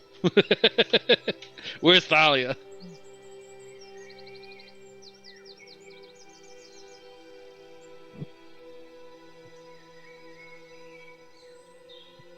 Look, don't do it. Don't look at me. I did a shit ton of damage to the guy in the beginning. Oh, hey, that's pretty good. This ring is insane, man. Holy shit. Yeah, that Does it ring was recharge? pretty every dawn, I think, right? I can roll a 1d6 every morning. And based off that, Yeah, it so as recharges. long as we don't go like buck wild with it like every fucking time. Yeah, as long as some battle like that doesn't happen every hour, we should be in okay shape. I'll have fireball next level anyway, so whatever. What do I get next level? I would just like to say here, Raka, I at least carried you out of battle from in front of him, good sir. I appreciate that because I did not want to get stabbed Mr. while I And was then down. beat you need by more grabbing your frontliners. horn by your horn. I did make my first saving throw, so there was that. Yeah, Mister, I need more frontliners, good sir. I Well- gave up 2 rages to carry and drag you. Where out. is our cavalier? Who has a horse now? Shit, I don't get anything as a level 3 cleric? Fuck me. Level 3, you'd be level 5. No, well, I mean, I have 2 in druid. That's how I do 22 points of healing with 1 level 1 healing spell. This checks out. I know what I am doing next level. So, what does a cleric get with level 3 spells? Your mom. Your mom! Oh, that was such a good one. Mm-hmm. Got him. I got him good. Totally did. Second level.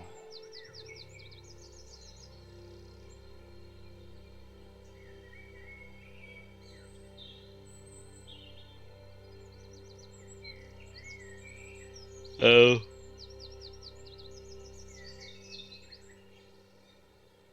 You get nothing, good sir. What does enhance ability do? Wait, did we level up? Sorry, my I need to be headset's careful on my No, concentration I don't think we spells. leveled up because we didn't actually really kill the hunter. out. I Okay. have No, I just way heard too Steve many concentration. talking about levels, and I was like, wait, what? You have too much in concentration. I have a lot. I like. Um, I learned a lot of spells that have that are concentration spells. So like I was. Oh yeah. So like when I fog cloud, I'm like I could bless everybody, do but hate then fog cloud goes away. Yep. Yeah, basically, I've always learned a tree that is only to allow myself. You're breaking up a bit. concentration spell at each spell level. You're breaking up. Oh, can you hear me? You Yep. said concentration spell each level. Well, that's cool. That I, as a life cleric, I have lesser restoration always prepared. Can you hear me now? Yep, we can hear you. Yeah. I heard you when you say grab a concentration spell every single level. One. Not every level. One concentration spell per spell level. Oh, Yeah, that's a pretty good ideal. rule. That I- way, you're not overloading it your spell book with concentration, I'm completely new to and spellcasters, it forces you to kind but of pick and choose. Prayer of Healing looks fucking Oh yeah, so amazing. am I for the most part. It's just most things. Oh yeah, Life Cleric in general is just fucking amazing. I always have spiritual weapon prepared. That's cool. Mm-hmm.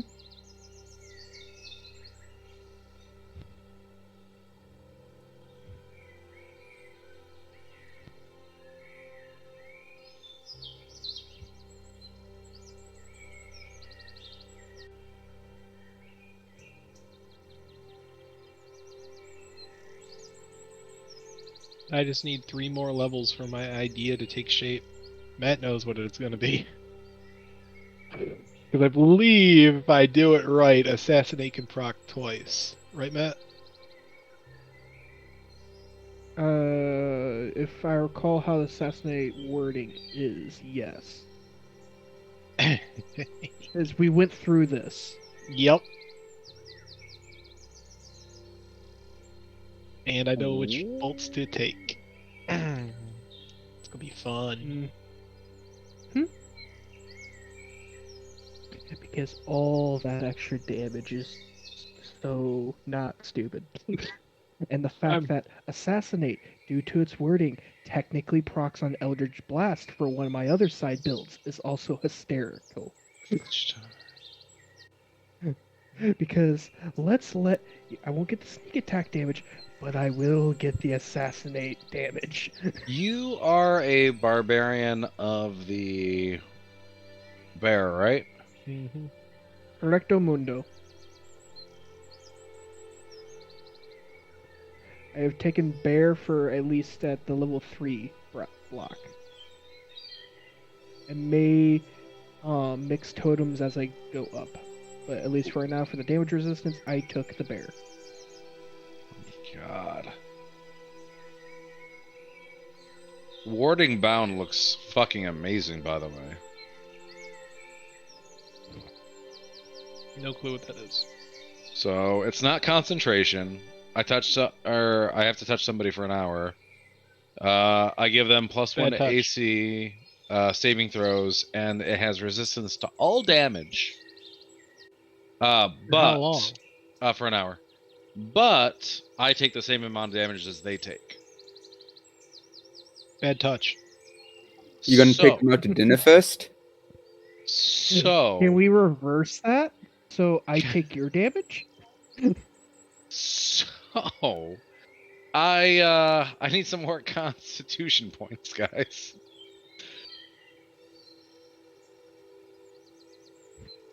I'm making a Hill Dwarf Life Mage next. Make it. Okay. What you need to do is you just need to make your dwarf, and then just have it be one of Ulrich's sons. Yes. Have it be Who's the the one? son. Who's the one that you didn't kill off? Was it Signy? I think so. I think that's right.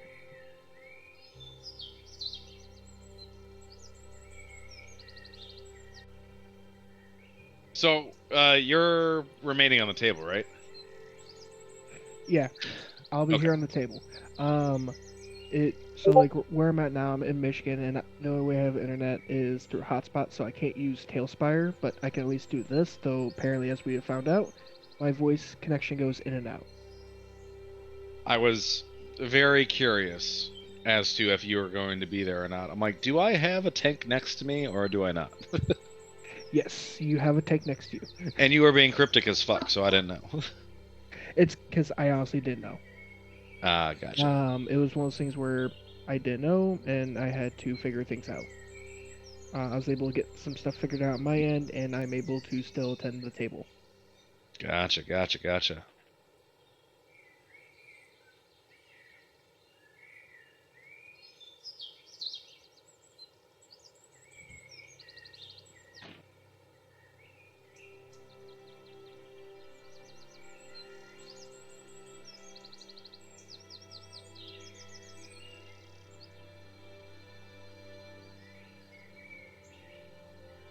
So what's the plan on D4 tomorrow, Steve? What? What's the plan on D4 tomorrow? Are we doing it with John? Oh, it depends. I don't know if it's going to be open to multiplayer right off the bat. It probably is. I mean, I took a half They already day to- did. They already did first person. What do you mean? They already did first person betas. Solo single player betas. Oh, okay. So they're probably opening it up for multiplayer beta. Well, I took a half day, so I'm probably going to play ahead a little bit just so I can understand some of the story. Because I read slow, and I know that you just rush through everything. No, if it's a storyline, I usually read it the first time through. Well, regardless, I'm pretty slow when it comes to that shit. Because I'm an old fuck. Or just slow. Yeah, you need some hooked on phonics. I mean, I'm not going to cover that up. I'm pretty slow. So I was actually looking at the VR apps today, and there's an app where you learn languages and you speak to a virtual bot who speaks to you like you're sitting on a train or ordering a pizza and VR. So you're looking around and try to simulate an actual conversation. Is it like VR or is it like It's like hooked on VR or like Meta? Meta. Yeah, I got a fucking. Yeah, I got a Meta back there that I haven't used in forever. Yeah, I've been fucking around with it. I'm actually wrapping up Kenku here. We might be able to have music again. Connect and speak. Scroll down, copy the authorization.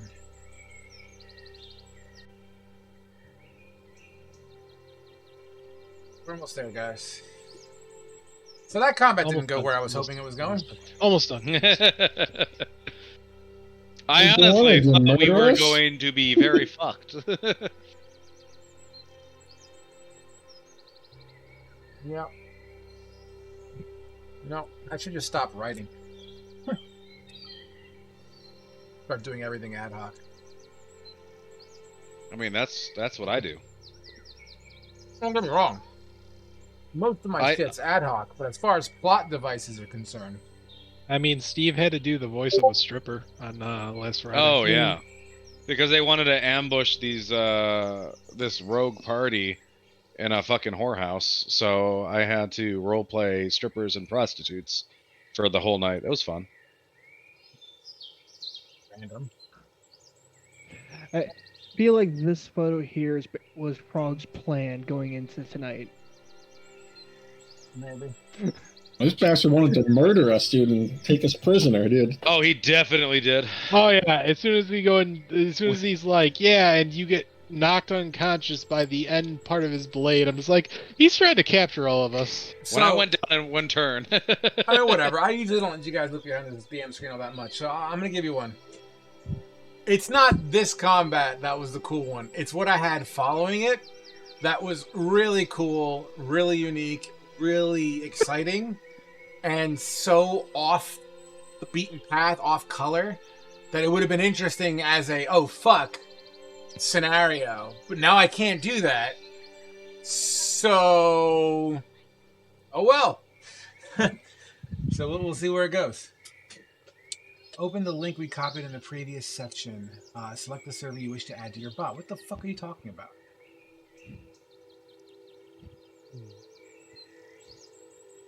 I don't understand where this is telling me to go.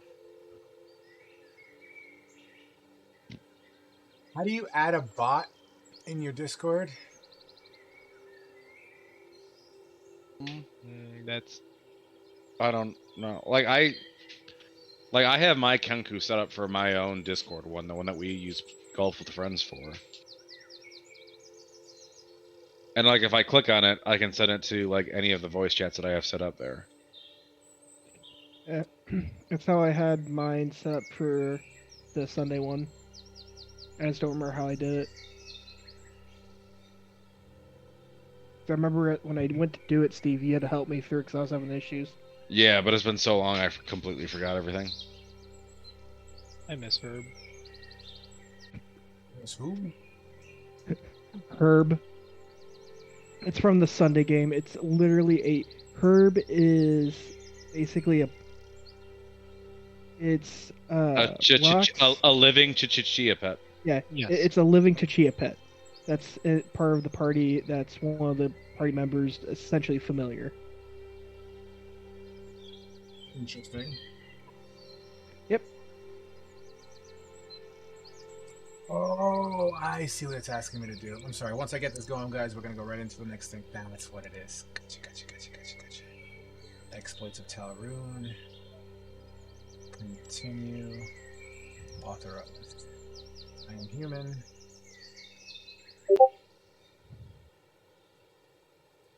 Cool. It's in. Who has joined the server? Back to the Discord, develop portal bot setting. Click the reset token and generate your token for the first time. How much time has it been, guys? Are we ready to go? I think I'm so. good. I'm good. If you're ready to rock, I'm ready to rock. Let's go. So I'll just do the rest of this. Later beta. Alright, No, cool. I'm not ready to go. You're not I'm ready? Okay. You need another minute? For No, real? I've bit. No, I'm not ready. I have been ready. Oh. You can feel it in his Ah, Yeah. So confusing! God, I was so trying to make a fucking pun. Meta. You wouldn't hit a guy with glasses, would you? You hit a guy with glasses. That's ingenious. You know, you really do sound like that cartoon character. Thank you. That's legit. Well The done. Mad Hatter. Well, one of them. No, the That's mayor a- from I've heard that voice on many different iterations. Wreck-It Ralph. King Candy. King Candy, there we go. Oh, I was hearing Mad Hatter. Well, yeah, it's the Mad Hatter from Alice in Wonderland 2. Alright, guys. I'm going to go ahead and... We're TalRune gonna... audio has just slid into the server. You see that, right? One thing at a time. I'm determined to get Kenku working.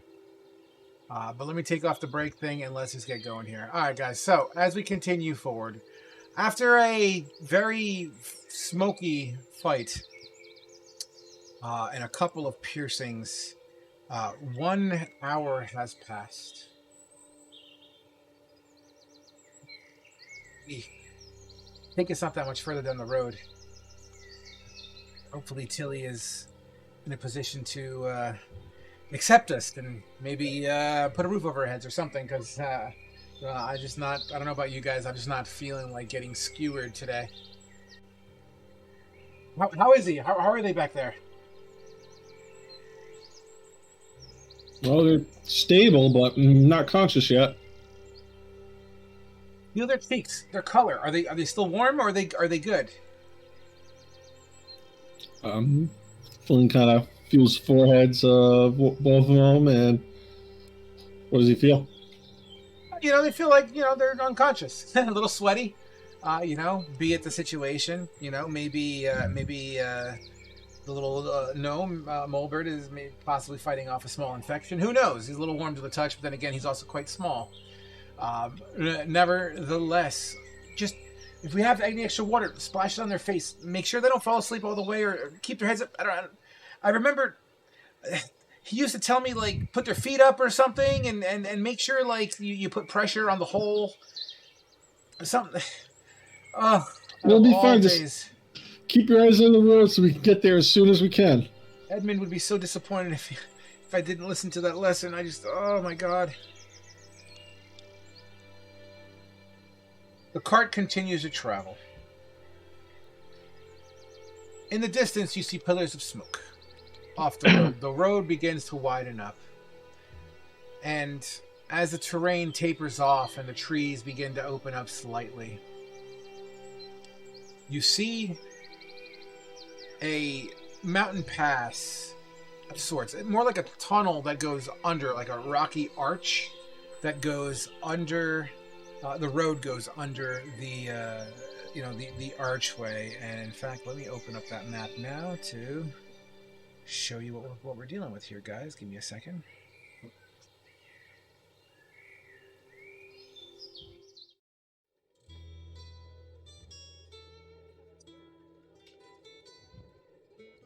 And I will add your tokens to the table. You guys don't mind if I don't put the cart on here, just for shits and grins, for sake of time. That's fine. Okay, thank you. This is Flynn or Eustace's table? This is Flynn's table. Flynn. Soraka, Molbird, Mia, Lee, and Flynn. Alright, that should work out. Summoning you guys to the table now. Did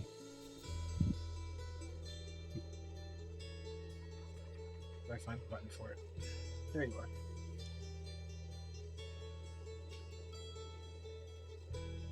Your token should be on this side of the map, next to my fire, or next to my light. I wish I could, like, double click and bring you all here.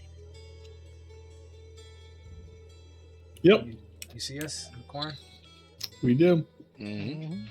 All right, so you look down the road a piece, and there seems to be what looks to be some sort of encampment just to the right-hand side of this stone archway. This road that you're on does, in fact, seem to be relatively traveled. Lots of trade, probably, some tracks. You do see what appears to be a group of people further in the distance, it looks to be clacking swords together, perhaps training, sparring. One of them seems to be kind of decked out in some sort of soldier-like,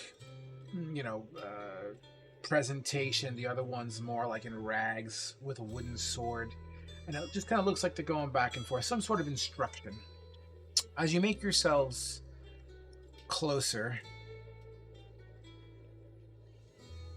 one soldier calls out to you. Identify! By the way, at this point in time, the two that are knocked out would be coming to. So we're at 2 hours. You guys are coherent enough to engage in conversation, but you're both at 1 health. I am not engaging in anything. Whoops. I love you. Showers. I took a shower. Cody, shower. Yeah, Cody showered. Good. Sorry, guys. All right, cool. So, hello. Is anyone going to answer me? Identify yourself. Hello, Flynn Blackmore from the Dogs of War. Here for a delivery. What business? What delivery? Weapons, the ones you wanted. The weapon cache from Gorkil. Correct. I was expecting Edmund to bring that. What happened? Edmund has fallen. We've been under attack. Edmund has fallen. Are you certain of this? You've seen this with your own eyes. We have discovered what is left of his remains in the fortress. What has become of Gorkil? Gorkil's hold. We have secured it briefly, but have left to meet this delivery. We need to send a message to the dogs to reclaim it. Well, there's no dogs of war here, nor is this an outpost for the dogs of war. That belongs to Gorkill. We need to send a message. And how do you wish to accomplish this task? We have our own priorities right now, not the dealings of some privatized military. This is life and death here. Do you want these weapons? We need a message sent. Well, the payment has been made for these weapons, so as far as I'm concerned, these weapons do belong to us, yes, and we are grateful for you bringing them. Let's turn it around! Excuse me! Excuse me! Excuse me! Excuse me! Do you want the dog's aid? Do you want to continue to receive the dog's aid? Hold your... Just stay put! Frary! Frary, we need you at the gate! You start to hear kind of a... You kind of hear like a clatter. He's dealing with a giant concussion right now. So you hear like, you know, this clatter, this commotion. It starts off faint in the beginning, you know what I mean? But as it comes closer to you, what you hear is the sound of metal heels clacking together. And it starts off faint, and it gets louder and louder and louder, almost as if there's someone of rank walking through some sort of encampment.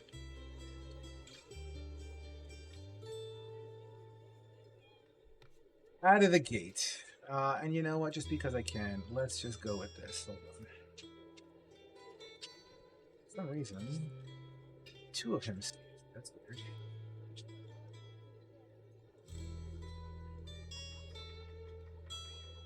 Please hold.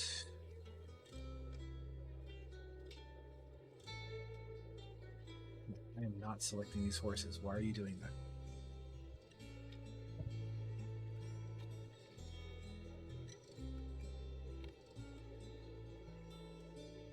You guys see everything okay?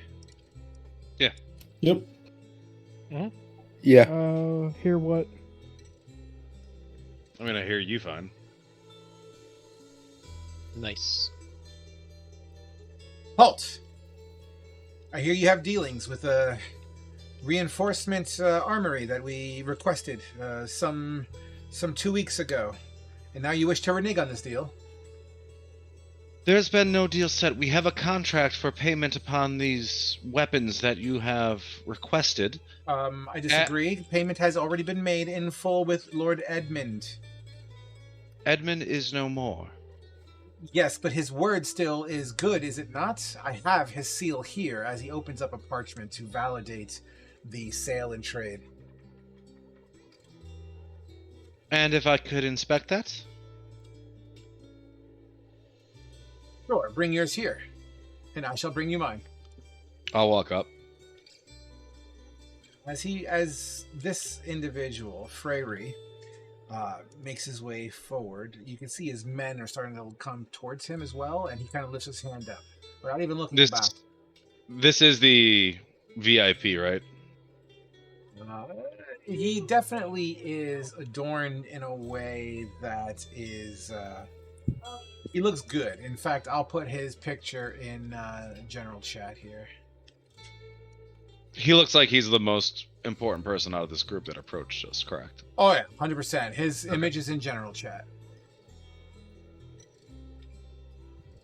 He comes up to you and hands you the parchment. By honor of Sir Bari, commissioned here, the deal that has been made and followed through in payment with Lord Edmund.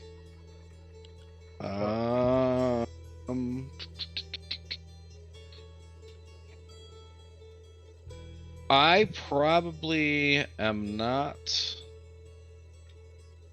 smart enough to know contract dealings, but I feel like I've had enough contract dealings to know how they go. Would I be able to do an insight on the contract?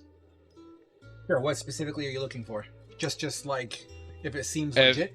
If it seems legit that payment has been received, and oh my god. What'd you roll? I didn't see it. A 9. You have guidance? I would. Yeah, guidance, roll but d4. That's fine. a 10. The contract is, you've seen these before. You know what I mean? It does seem to have the blood seals on them with your thumbprints or fingerprints with the blood. It does, not yours, but in particular, whatever contract was made, it doesn't have the proper, the proper language. It seems to be structured in a way that seems very familiar. The paper feels, or the parchment feels very similar to that. The seal does look to be legit. Absolutely. I'll close it up. You seem very troubled, and I do apologize. Look, this shipment, although paid for and honorably, of course, in all due respect, Miss Soraka Rockman. Miss Soraka, my name is Frary. People know me as the Beast. Forgive the name; it's just a name handed down and assigned to me. It doesn't reflect my character, my ability to thwart aggressors. Nevertheless, look, you look famished, you look hurt, you look upset, you look clearly like you need some sort of room, board, and perhaps a place to spend the night. But I'm going to be honest with you. I've been sent here. Sir Burry himself. These weapons will not be leaving this territory freely. It is needed in the utmost high regard. Mr. Beast, look. Please, it's Frary. Sir Frary. I am the lieutenant here. Lieutenant Frary, I do apologize. We came upon Fortress Gorkill on the worst possible means. It has been invaded, and frankly, it has fallen. These weapons we were able to just barely secure, and we've just stumbled upon your contract to deliver these goods. This contract seems that they were paid for, and we will deliver them. But if you are looking to secure future support from the dogs, we need a message sent immediately. And understanding your plight and your issues, I do. What you failed to misunderstand, Miss Araka, all due respect, respectfully, I must say, I need every pumping heart at the ready. The atmosphere here has become quite dire. I dread any moment in time the enemy sneaking in.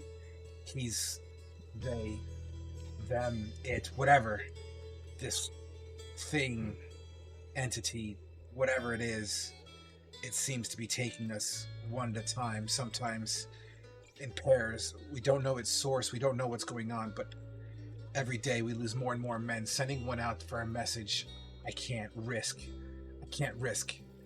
I'm sorry. She's heavily leaning on her staff, and she's just going to look at the party and just sigh. If we were to offer our services to support you, there are 5 of us capable members. Of course, we need rest, but one messenger sent out today, and you have 8 of the dogs. Forgive me, Mr. Rotha. I seem to misunderstand something. Good night, buddy. I love you. I seem to be misunderstanding. Good night, Mr. Beast. I seem to be misunderstanding something. The dogs of war, they have never done anything without some sort of reconciliation or payment. This purchase, this contract represents the last of whatever we have able to give. So these reinforcements you speak of, I do not believe they will come in a manner that you are stating. Look, right now, I will be frank with you. We are completely cut off. We need to reestablish our foothold in Gorkill. And we will aid you, provide us with rest, food, nourishment, ability to get back on our feet. We will help you with your issue, along with a favor and the message. I am. Okay, what favor? I'll have to discuss with my party, but it certainly won't be without. It'll certainly be within your means. Go ahead and This will discuss. this will be a favor of 5 rather than the dogs of war. Well, I appreciate it. You need to roll a persuasion check. All right. I will be guiding myself. And that'll be inspiration. Like the only person that's rolling incredible at this table right now. 21. 21. Please make haste. Every minute counts here. Time is like money, you see. And today we are all poor. So please, go have your conversations. I will wait for you right here. Well, you don't need to wait. Please secure the goods from the wagon and we'll discuss. Men! Barrels! Inside! As they begin to filter out towards this wagon filled with supplies. And Soraka will relay the deals of a deal she's trying to strike with the town. As you approach your party, limping on your staff, really leaning into it, still with the heartbeat in your body that you feel through your temples, and your eyeballs feel like they're going to bulge out of its sockets. You look at Flynn. Well, what's the word? As she relays everything, what are your thoughts? Do you think we should assist them? We can get a message out to the dogs to secure Gorkill, and they could be in our debt, whatever that may be for us. I think we should help them. Let's hope it doesn't take too much time, though. I mean, we need to get back to Gorko and get this secured as soon as possible. We can't leave a fortress like that abandoned. Well, 5 of us aren't going to be securing anything. We'll need a force to Excuse me, hold it. 6. I do apologize, Mia. 6 of right. us. I mean, you see that guy's armor? It looks so cool. Yes, Maybe it does, with Mia. our favor, we could secure some armor like it. I have a splitting headache. What do you all think? Don't look at me, I go with the group. We need to know his messaging abilities. Like, how he would even be able to get a message out? Is he going to send someone on a horse? Or does he have magic? I've expressed that we need a message sent. We can discuss that immediately with him. But the utmost importance is getting a message to the dogs. Mia speaks up. I'm sorry. But what's going on? Like, we did our part, right? That's the contract. I don't understand why. Like, what's the issue here? We need to think of the bigger picture, Mia. The dogs have lost a fortress. We have no means of securing it. We need to get a message to the dogs to send a force to reestablish Gorkill. And they're also having issues that we could help support and better ourselves as well. Oh! As Mia clearly is just not wrapping her head around the bigger picture, and she just begins to be like, oh, okay. Right. And she kind of just wavers back a little bit. Well, it should be the offer then. In exchange of our help, we need a messenger and some baseline normal civilian supplies in our cart on our way back to Gorkill. If that's what we need, then that should not be out of their means. But is there anything else that we should be asking for? I'm not myself right now. I can't really think of anything. Well, could use some men if they could spare any, but I doubt it. I don't mean to interrupt, but based on what I'm looking at here, I'm pretty sure we only have about 4 hours of daylight left. There's no way we're getting back to Gorkill in 4 hours. Forgive me if I'm speaking out of turn. I apologize. It's okay, Mia. I don't think that the task that they'll have us set upon is going to be done in a matter of hours anyways. So hospitality is definitely part of the agreement that if we are to help them, that's something that we'll need. And we might be here for a few days, if, at the very least, if we're going to be assisting them in their endeavors.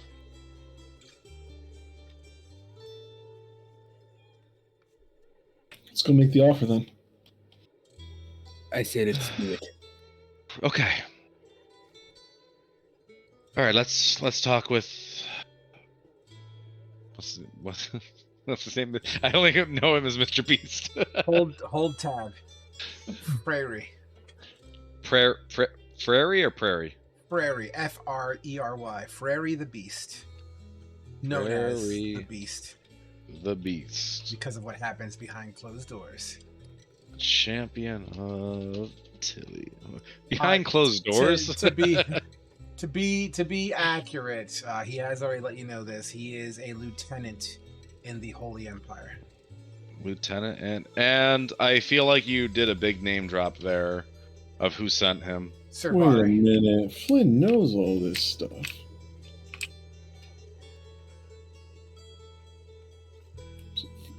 Flynn will go up and approach the beast. He's like, "Have you heard the news about Sir Bari?" Of course, Sir Bari. I'm quite familiar. Sir Bari is the one who sanctioned me to be here. My mission is to train these villagers so they can hold back whatever it is that's fighting us, which we still haven't officially identified, unfortunately. I see. Well, What to be do the you one to speak about? inform you like this, but Sir Bari has fallen. Sir Bari has fallen. It's impossible. I spoke with him but 2-3 moons ago. No, Sir Bari has fallen at the gates of Brecca. You must be kidding. I would have heard such news. Out of character, I'm right about that, right? Yes, you Is are. it wonderful? Okay, Yeah, good. I just want to make sure. that's knowledge for the displaced, right? No, I that's think the it's the Holy- elevated threat. No, it's the Holy Empire one. The very first campaign. Was it the Holy Empire? Yeah. Yeah. Displaced No. never dealt with Zabari, but we dealt with Brekka. A group of adventurers, one of them being Alexius, a sorcerer, Fate Line God from the Line God House, and Oscar, were with Sir Bari when he had fallen, and Sir Bari gave them the keys to that city. They operate Brecca now. And Khajiit. This news is troubling. How can I know that what you speak is the actual truth? My friends that speak with me, they tell me these things. So you not bore witness of this. This is nothing more than word of mouth.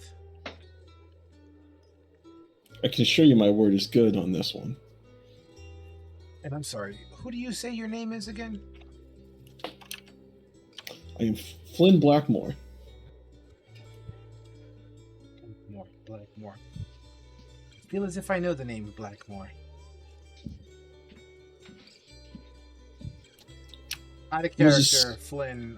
The Blackmores are just as popular as the Lean Gods? No, he is not a noble at all, actually. He's just... But he was an adventurer in the group called the 11, which used to be originally created by Empire soldiers. Gotcha. Who left to adventure and help the people. As well as a student in Kindori's Magic Circle. Well, Mr. Blackmore, unfortunately, I can't say I recognize the name Flynn as identifiable as you can identify the Lean Gods, nor do I know what kind of relation you have with them besides word of mouth, so forgive me if I don't take you at your word immediately. With respect. while it may not be fact, you can certainly take it as a word of caution. I will tell you this: if Sir Barry has in fact fallen, that is quite troublesome, because Sir Barry was by far the front line, the spearhead of our god, the spearhead of Helm, the word of Helm. Almost himself speaks almost primarily through Sir Barry. His absence keeps us ignorant to what's next, and in many ways defenseless. This is terrible. His voice begins to shudder a little bit under his helmet, not revealing his face. In the meantime, what have you discussed? What have you come up with? We are willing to offer our services in payment of a message being sent to the Dogs of War over in Blackwood? Ashwood? Ashwood. A messenger sent to Ashwood, or a message if you have the magical means. And upon fulfillment of our services to you in dealing with your issue, if you could restock us and resupply us back to Gorkill, it'd be much appreciative. I'll be able to assist. We shall see. In the meantime, let's get you watched up. If it is your services you guys are offering, I will take them happily, willingly, and graciously. And willing to, or woman, forgive me, any person willing to wield a sword, even if it is for just one night, would be what's needed. It's been 2 days since the last attack. Well, I feel as if we do need our rest, but if you could fill us in on the details in the morning, we'd be more than happy to help you with whatever it is you may have. As the soldiers wrap up, bringing in the crates and whatnot,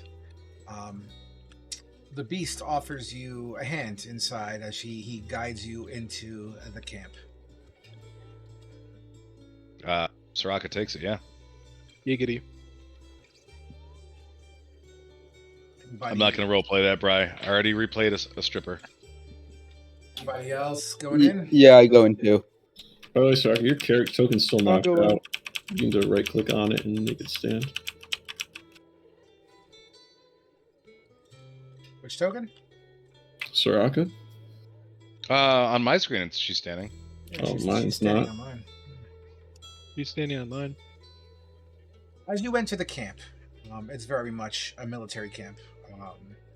Modest, nothing crazy, nothing too fancy. The walls seem to have been put up with some degree of haste. There are some villagers in the corner that are practicing sparring. Some of them learning how to march or at least stand in cadence of some sort. People over the fire, chatting it up, ripping up the last bits of maybe some sort of chicken leg and throwing the bones onto the fire. A couple of stray dogs kind of pick up whatever pieces they can, and you can hear them squabble amongst each other, pulling them apart and fighting for the bones here and there. As you guys make your way into the camp all the way, Sir Frary would continue to speak about the situations here at Tilly. You see, these weapons are more than just weapons to us. You gotta understand that each hand that we fill with something is just one more able body willing to defend. It's just lately we've been losing people hand in hand over foot, and the problem is we're running out of souls. We're running out of bodies, we're running out of hands, we're running out of hearts. Every day, they're either taken from us from the outside, sometimes they're even taken from the inn, and we just don't know how or why. What you need to watch out for are the eyes. The eyes? Yes, the eyes. The dead, cold eyes that burn. The brightest and most terrible of green. As if you were staring into the pit itself. Fiery green. almost blinding. We've managed to strike one down, but nothing remained after the blast. That was the last we saw of Peter. Didn't even have enough left over to bury. Who is Peter? He's nobody now, but he was once a squire of one of our fallen knights. Unfortunately, Peter was taken. Forgive me, I have such a terrible headache. You were fighting against Peter. He was turned undead. Well, if they're undead, they don't have the characteristics of undead. I don't understand it. It's like they're dead, but not on the outside. I can't explain it. It's difficult to comprehend and to put into words. All I know is it's like I said, it's if we were fighting the pit itself. Out of character, should I know what the pit is? No, this seems to be more of a euphemism. It almost, I guess in common knowledge, or at least common tongue, whether it be slang or not, he seems to be discussing some degree of hell, I guess. Some sort of, the pit, the hell, fire and brimstone kind of stuff. Hellfire, Steve. Hellfire. Aside from Feria and the Holy Empire, she'll talk with the party. Does this sound similar to what you dealt with previously that you were mentioning with your first quest with the dogs? Oh, shit.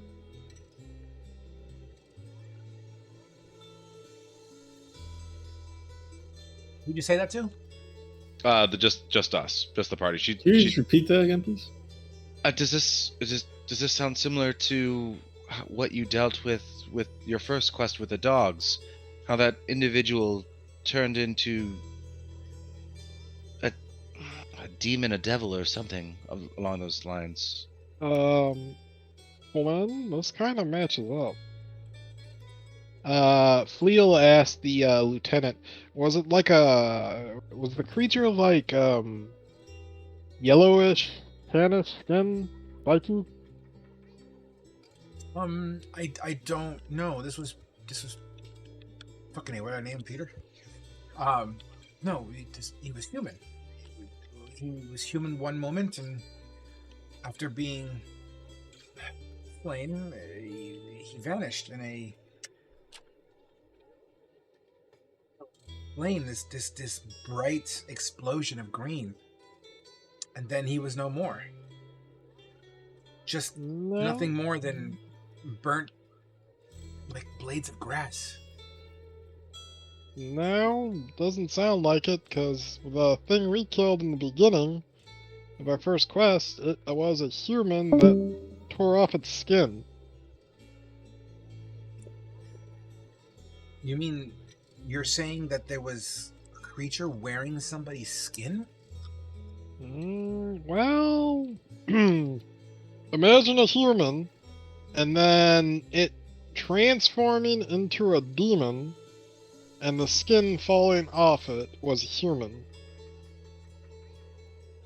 I guess you could say it was wearing its body? That sounds nightmarish. As the other soldiers would kind of hear this, they stop training for a moment, and they're kind of like eavesdropping a little bit. Oh, we did kill it, but it did disintegrate.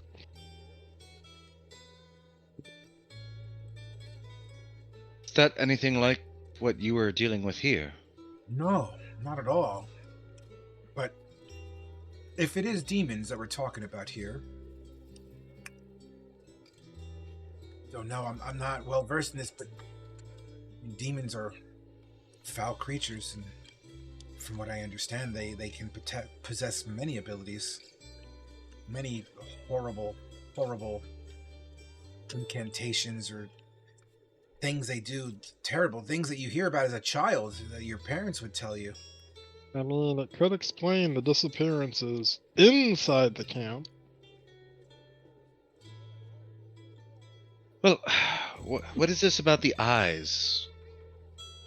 Just before Peter was struck down, the blade that penetrated him fell out. And his eyes, he looked right at me, his eyes began to glow that fiery green, and they got brighter and brighter, and that's when the explosion happened. So when you kill them, their eyes glow green and they explode. I mean, I guess that's what we saw. I don't know why. And previous to them turning, besides their nature changing, there's no other way to tell that they've turned?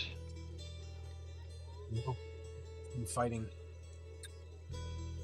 We've been holding off people. Once again, they just seem lifeless. I don't understand. It's hard to explain. I know that we're due. But look, I need to finish training my men. I apologize, but as much as I need you to understand what we're up against here and what you might be encountering, possibly. Look, you got the information you need. Rest up. We can finish this over dinner. Perhaps more Please. discussions. I need to get back to my duties. Please train your men, and we'll rest up. You can let us know in the morning what it is you exactly need us to do. Okay? Come here by the fire. Get yourself some soup. It's on the ready. I'll send my medics over to assist. She'll give a nod. And the beast goes back to his planning board, where you see a bunch of strategic models and whatnot, with a map that's kind of sprawled out, knives kind of sticking in certain parts of the map. Are we Go ahead. Are we left alone right now? I mean, you're still surrounded by soldiers. You have a medic that's on its way over towards you, but you're welcome to do whatever you want. Are we left alone in earshot? From him, yes. From your teammates, you're welcome to kind of beckon them closer to you if you want. And she will do so. So, Flynn, Flea, Gareth, Mole...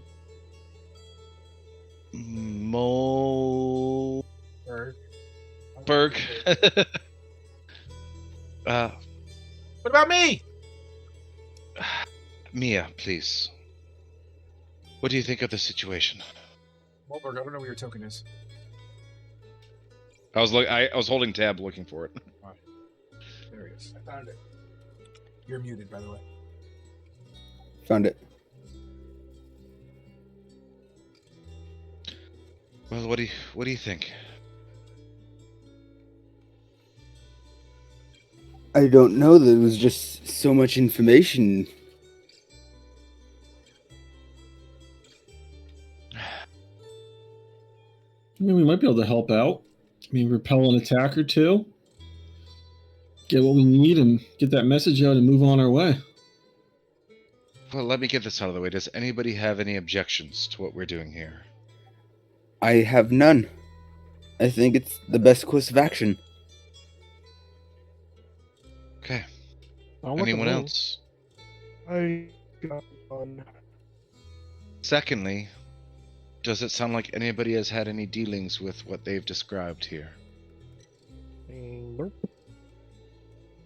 Creature we fought didn't explode. It bled. This is the first time of me ever hearing anything like this. Okay. Well, I feel as if we should rest up, be ready for what meets us tomorrow. And if anybody has any suggestions or anything they want to question, do it now.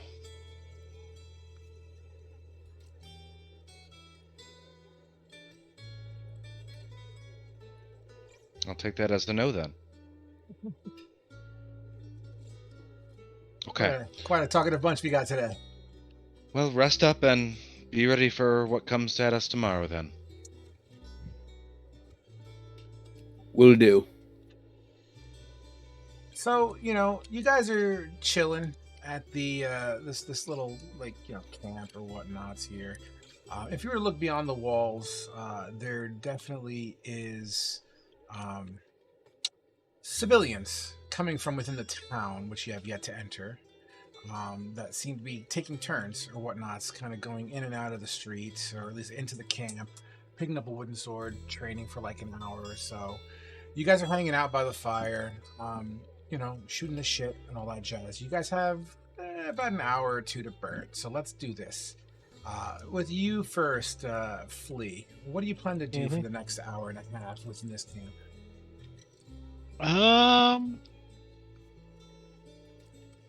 Yeah, Flea's just gonna explore the camp. Sure, you can explore the camp. As you walk around, generally speaking, you see what you see. There's a bunch of tents lined up. It looks like there's a couple of supply wagons that are just kind of unpacked, some crates. In the corner, there seems to be the chow hall, at least not the chow hall, but where the majority of the soups and stews are being made. The aroma is decent enough. In one corner, there are a couple of horses that are being fed, as they kind of dip their heads into their troughs and whatnot. As you continue to also look at the gates, or at least the entrance of this little place, once again, villagers coming in and out sporadically, young, old. Some of these villagers could even be called children. Maybe no older than 10 and 11 years old in some cases. But you see them picking up wooden swords.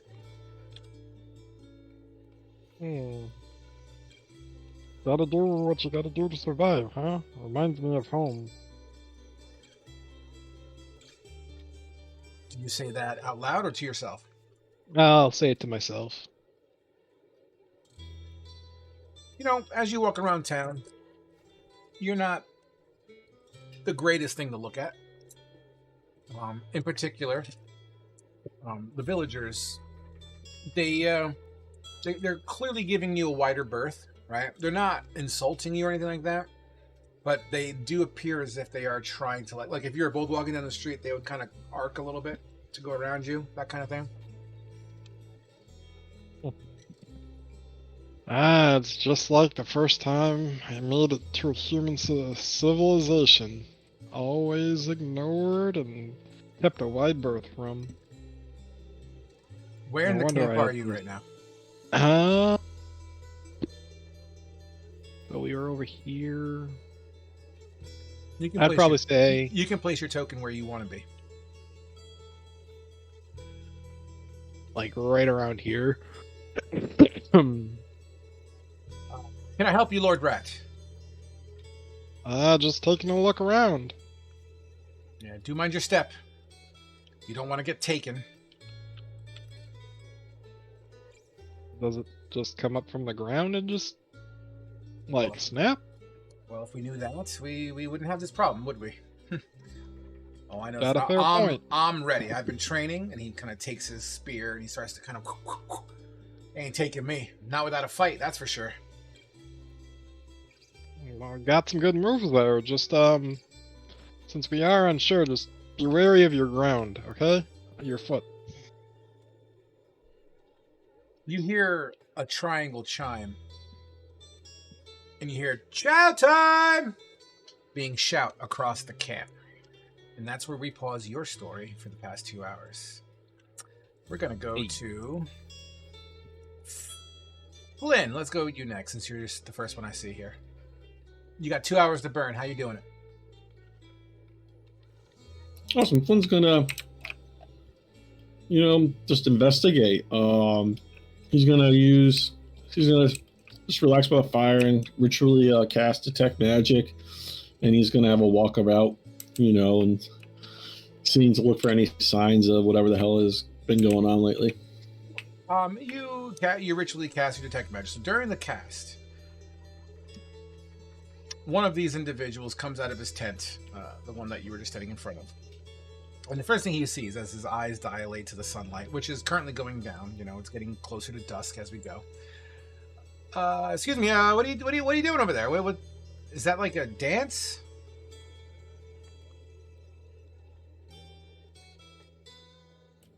I'm gonna look at him like,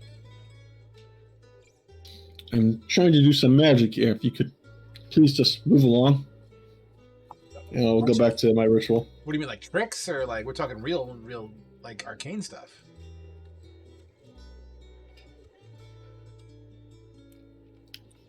Excuse me. I'm gonna look at him and hold my ring out to him, and I'm gonna use a cantrip of what's a cool cantrip I can do? How about dancing lights? And I'm gonna move some lights around me, and then around him, and then back to me. And I said that kind of magic, and I'll go back to doing my ritual. Awesome. You know, we never had a magic user fight. You know, fighting with us. That might be a good asset. Is that all you can do? Like just make things light up, or like can you do like the good stuff? You know, I've heard stories of a school up north, right, where they pump out like classes of like wizard schools, and some people say they can conjure these storms if they really had to. I've never seen. I've always been interested, but they never took me. You know, I never made the cut. I guess when I was a kid, they never found me.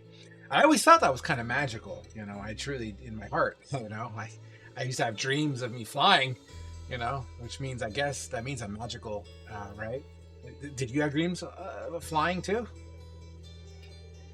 Flynn will respond back with saying, unfortunately, I don't fly around. I mean, well, I can levitate pretty high off the ground with some magic, but yeah, I can make things go boom.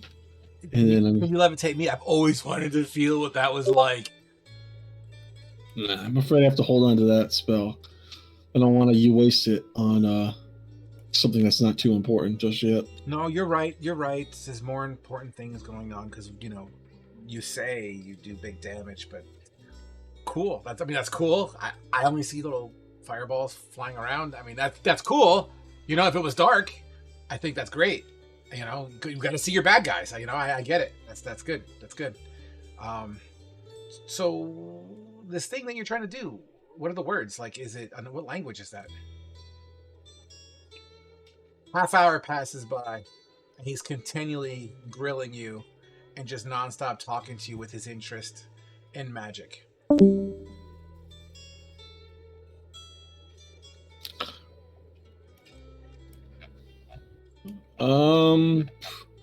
Yeah, Flynn's just gonna ask the guy if you, excuse me, sir, I just need 20 minutes of time. If you could please just. No, you're right. I'm sorry. I'm just nervous. I'm sorry. I won't say anything. I'm sorry. But do your thing. Alright, Flynn goes back to his ritual. So where'd you get your book exactly? Like, is it a magical book? Like, are you assigned like a notebook when you go to the school? You know, or do you have to like find it, or do you have to like bind it yourself? Are you a bookmaker? Because don't you gotta use like a special glue for the bindings? Or do you use you do the twine, right? You do the twine. Is that it? Can I hold it?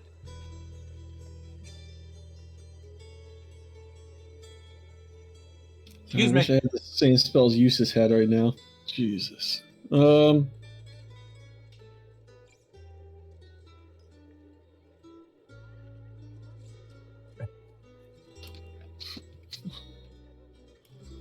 Flynn's just gonna point to, you know who else is really, really, really good with magic? Who? Even better than me? Who? See that lady over there, Soraka? The one with the weird-looking horn? Yeah, and the staff. She has this special holy magic. It can heal people. I mean, I've seen her heal someone from the brink of death to being perfectly fine. It's incredible. I mean, that's cool and all, but come on, that's nothing compared to shooting fire from your fingers.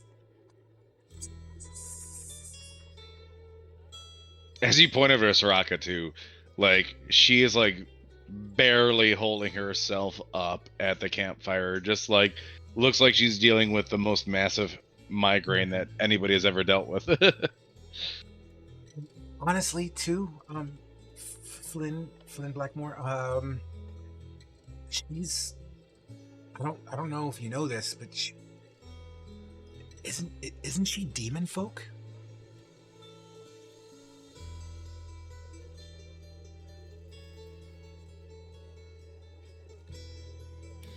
I don't want to kill this guy so bad. I mean, brave of you to trust someone with her bloodline. it just takes the men to the core a little bit, not knowing. And with the words, when the beast, was discussing, and you guys brought up the demon, it's just weird. That's all. Don't you find that, weird? What's your name? You're a dick. My name. You. I feel like he's gained enough ire from Flynn to deserve him to hate his name. So wait, you're saying you want to know my name? Are you gonna ask me to be a squire for you? Are you gonna teach me?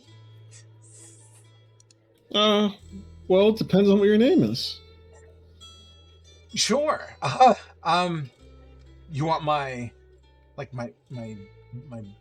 blood name, or are you talking about what the guys call me here? Your full name. My full name? Sure. It's that's a terrible name. I'm not gonna say that one. It's yeah. My birth name is Rebane. Rebane Zoomtris. I am of half-elf lineage. Does that make me magical? Like, do I have what it takes? Now I gotta fucking put his name in the fucking lore.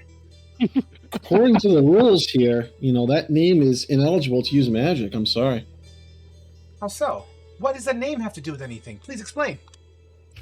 Well, that's how magic works. You have to have the right name to have magic. You don't have it. Sorry. Gotta go.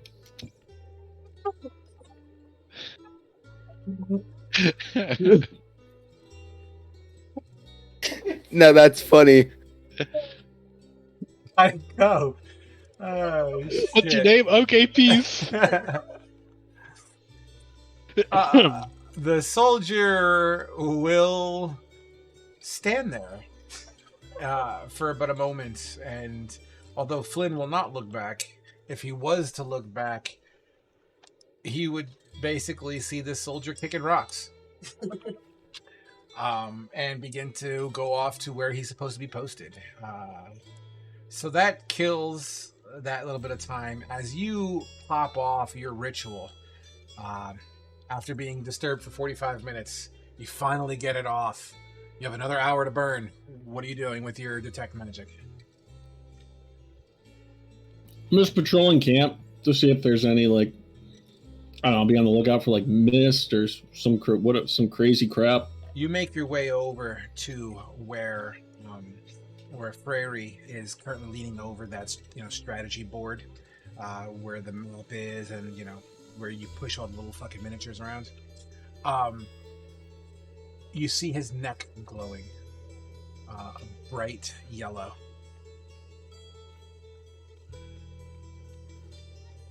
And now I'm just gonna I'm just patrolling around. Absolutely. You patrol around and you make your way to the wall. There's nothing, nothing triggering your spidey sense. And you'll spend that time, unless there's anything specific you wish to do, go ahead and drop your token in the location that you wish to end your little part in. Part ends when dinner's ready, right? Yeah, so basically you're going to hear a dinner bell, and that's when it ends. I'm already there. Okay, cool. Then you hear chow time. All right. During those 2 hours, Gareth, are you still here? I heard you disconnecting a little bit earlier. Yeah, he disconnected. His phone dead. Bummer. So he's Dunskies. Yeah. My hotspot's burning through my phone's battery faster than I can charge. I don't think. Fucking A. Leaving Gareth effect control if need be, so I'll make sure to have my phone 100% for next. Gareth, so next 2 hours, he will help in the mess hall cooking. Okay, that's legit because that's exactly what we do. As Gareth makes his way there, even though he's not here to hear it, let's just say he's not met with the most gracious attitude, but once he pulls out his fancy fucking cookery and whatnots, and clearly his passion for food, he's a dog, so he's wearing the proper insignias, and although being looked at with a cautious eye, he fucking makes dinner. In fact, Gareth is the one that's going, chow time! Which takes us to... Let's do Soraka next. Followed by Mulbert. So I think like for the first 45 minutes to an hour, she's probably doing the diplomatic thing, talking with Frary, talking with some of the other more people that he's been rubbing shoulders with. So the medic trying to that's been fucking around with you, bandaging and patching you up. She's a female, very soft spoken, although she does wield a weapon on her hip. Her armor is not as depicted on the mini, but more of a padded kind of an armor, studded a little bit here and there. Her cap is not there, as her hair is blonde and it kind of wraps around, kind of knotted and twisted a little bit. And kind of put up in a rough ponytail. Is this too tight? A little. My apologies. I just bandaging up so many people these days. I just don't know my own strength anymore, I suppose. I apologize.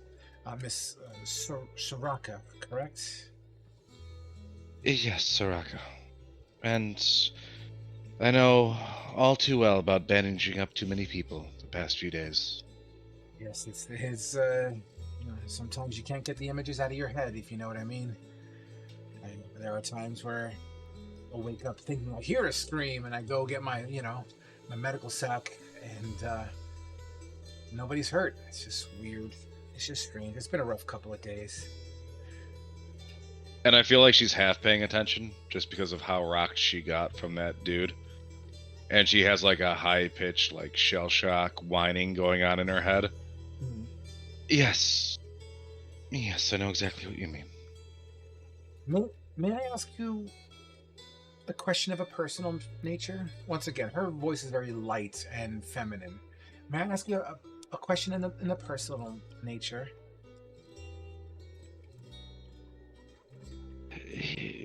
Yes. What's your question? Your skin, its pigmentation is unfamiliar to me. What are you? Never seen a tiefling before. Tiefling? I've heard of tieflings. What my kin have discussed is they don't call you tiefling. They call you one of the demon blood. I've heard the names. So are you to be feared or loved? It all depends on the tiefling. Yeah. Is this person a human? This person is a female human, correct? And I swear to Christ, if you ask what her fucking name is... No, I'm not. I'm not going to ask her What's her name? As a female human, are you to be feared or loved? Ideally, I would like to be loved, but although I see your perspective and your angle, at least what you're setting up, I will be honest. There's not many loved tiefling, as you called yourself. There's not many loved tieflings. Especially not one with such a defined forefeature. Suppose not, but I am... Some call me a destined child. Others call me an abomination. I was born under a special moon, under some significant constellations, and I have the aforementioned horn on my head that is much different than the tieflings that you have encountered previously, if you have encountered them. I've not, unfortunately, but I am intrigued. What makes your appendages so much more different than that of your kin? Anyone that I ask does not know. Some people think that I am blessed by the goddess Saloon. I know of this goddess Saloon. Isn't she one of more cosmic relations? She is, and I have guided my life towards her teachings, her blessings, and I have found a small amount of answers for what I truly am. If what you say is true, and once again, forgive me on my ignorance, how does Saloon, such a wonderful deity that I am aware of, how does she bless one of demonic blood? I'm truly perplexed and intrigued. All due respect, I mean no offense. Well, while offense is taken, I do not know. Did you wake up with these gifts you speak of, or were they earned? Did you have to study? Like, I mean, my medicine comes from knowledge and herb. If what you're saying is correct and illuminated, your ability to heal, your medicine comes from within. I feel as if my abilities come from the goddess Saloon. At least, that is what I believe in my faith. Some things I do have more of an affinity towards, which may be my own ability, but what am I to know as somebody that is demon-born? As she'll kind of give like a resting bitch face smile towards her. I see your travels and your day has grown quite weary on you, and I apologize for being so intrusive. I mean, I meant no disrespect. I apologize. I'm just one of curious in nature, and I don't get a chance to really have these conversations with many of the men here. You see, I used to live here. I live here. Tilly's my home. I've only been with this encampment now for what, maybe 2-3 weeks tops. And I feel like as she's talking on, like her voice is just being drowned out by like the shell shock whine that she's experiencing as she just kind of gradually ignores her and starts staring into the fire. Are you famished? Do you feel okay? Do you require some painkiller? Kind of non-responsive.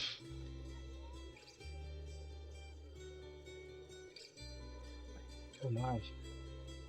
She places her hand on your forehead and inadvertently touches the horn.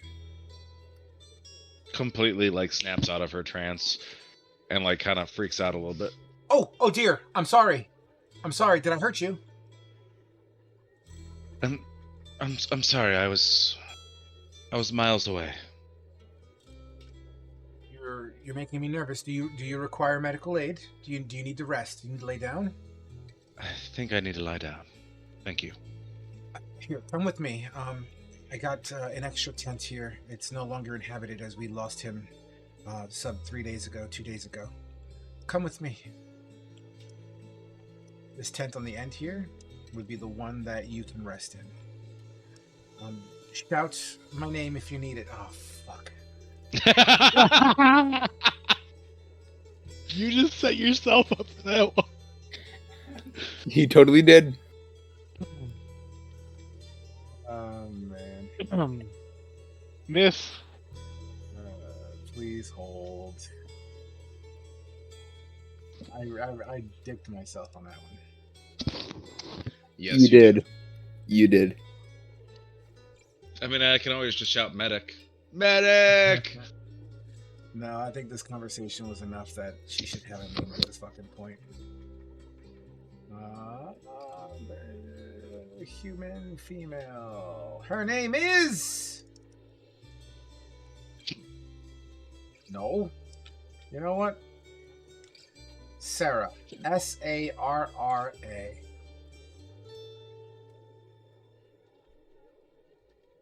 Need to take note of that as well.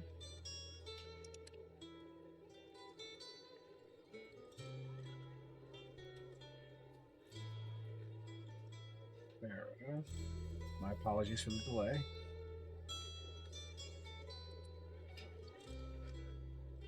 And Soraka will almost pass out immediately. Absolutely. I'm just going to put you on top of the tent to represent where you are graphically on the map. And as you lay down and your head hits straw pillow, that's when the showtime. You're welcome to respond to that if you want to, or you're welcome to sleep. That's up to you as well. She will lift her head up and then pass back out again. Got it. Mulber, Okay, how do you spend your hours? so in the beginning, I take that little thing on the side of my backpack.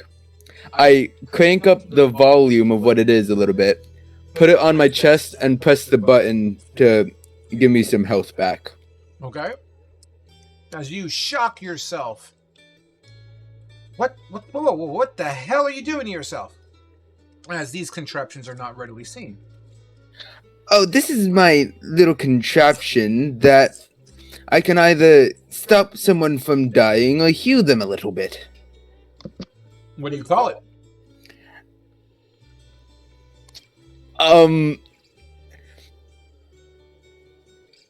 Payback.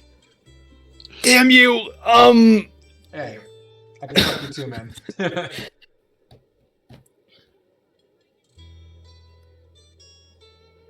One second. So let me get this straight. You invented something and you haven't named it. You should name it after me. And your name is... Fucking fuck. You did that to yourself again! Oh, it's a strong name. It's Wilfred. You should name it the Wilfred Mabob. That's not happening. You didn't invent it, I did. I don't know, I was just giving a suggestion. I'm sorry. Forgive my curiosity. It's okay, I wasn't trying to yell or anything. So what you make it out of? Bits and bob, little bit of... turns, like, heat into... electricity, kind of. That can heal someone. Oh. That's strange. Is it magic? I can't use magic, so no. Oh. Strange. Well, you know what? I feel as if I'm bothering you. I apologize. You're not bothering me. Okay, cool. How long did it take you to invent? Took me about 30 years or so. 30 years? Wow. That's a long time. How old are you?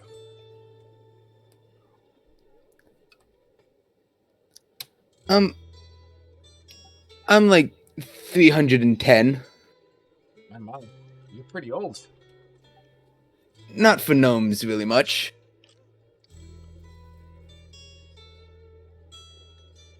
Is this all that you do? These little paddles, or Oh no, I invent much more. I take like a little one of my vials that are orangish glowing. This thing here burns like fire, but it's liquidy. That makes no sense. Why does it cool down like water? What makes it burn? What makes it fire? That is a trade secret. Oh, I'm sorry. Do you have more of it?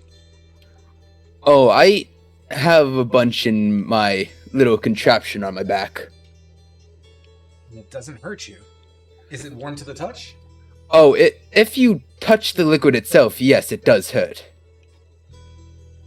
May I have a demonstration? Sure, get me a rock or something. Oh, sure.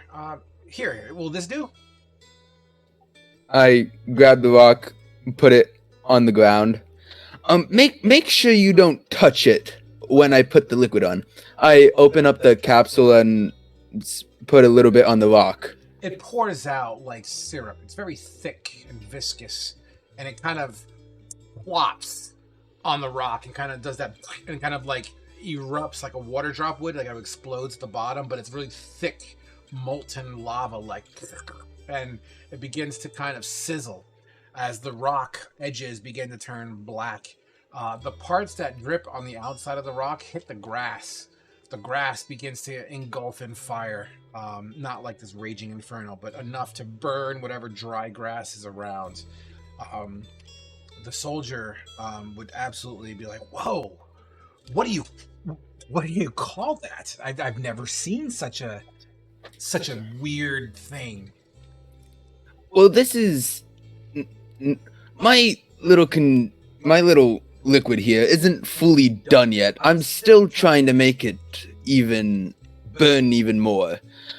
Now I just call it X04. It's version 4 of this liquid. Oh my, that's when will you know when it's done? I don't know. I'm just trying to make it hotter and burn a lot more. So I got a random question for you, and forgive me. I'm not of the tinkering kind, but why? It's just something my father tried inventing back in the day. He never was able to finish it, so I've been continuing his goal. Oh, so you're like following your dad's footsteps, I suppose? Well, more like my adoptive father. Never really knew my real father. Oh, But I am continuing work. He taught me everything that I know. well, what version is he on? He stopped on version 2 before he unfortunately passed. Oh, I'm sorry. I didn't mean to intrude. My apologies. No, it's okay. Hey, I don't know. I think you came with him, but whatever he's brewing over there smells delicious. Oh, you can say that again. But yeah, so, listen, if things get hairy, tonight, you mind if I throw a couple of those things and help, or is there anything I can do to maybe help you make more? I mean, it sounds like a really cool thing that we might be able to really utilize. You kind of can't help me make more. I don't show anyone how to make this, or any of the ingredients in it. Fair enough. Look, we're all nervous here, okay? With everything that's been going on, I just figured, you'd be able to help. That's all. I'm sorry for intruding. I must return to my post anyway. It's okay there. Yeah. Well, good day. And may Helm watch over you. And you too. And Soldier begins to roll away. So that takes care of the first hour. What are you doing for the second hour? I'll probably just be walking around looking for anything out of the ordinary that's misplaced or anything like that. Yeah, no, you look around. You do seem to look around. What's your passive perception? That is 1 second.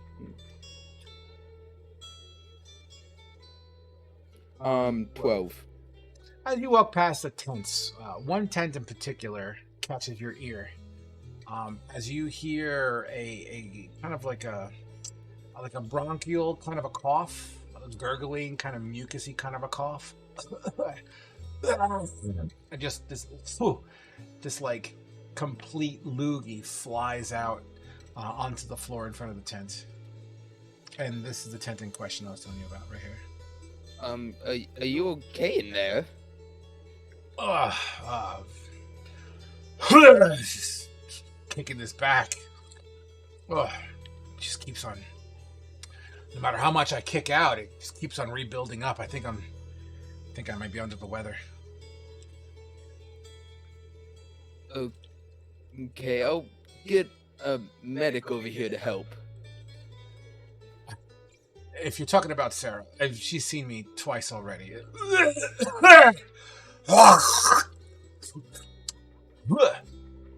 As another loogie pops out. Yeah. I just Look, can I trouble you for some water, please? No problem. I go to get a glass of water for him. As you Oh, here they approach are. and you start asking around where the water's kept, the response you would get is saying that part of the supplies that you brought in one of the barrels would contain fresh rations, be it water, as well as some supplies. That being said, you're welcome to go acquire this barrel, at least go to where the barrel was stored, if you wish. I do that. Sure, you make your way to the barrel. The top of it opens up, and you see the black abyss of a barrel filled with water. Black abyss because there's no sunlight going into it, so it just looks like sparkly black ice that kind of ripples on the top. I get out my water skin, fill it up with some water. Glug, glug, glug, glug, glug. As it begins to fill up, the water skin begins to get firm on the edges, signifying that it's filled. I then go back to the tent and open the curtain to give him the water skin. 1 second.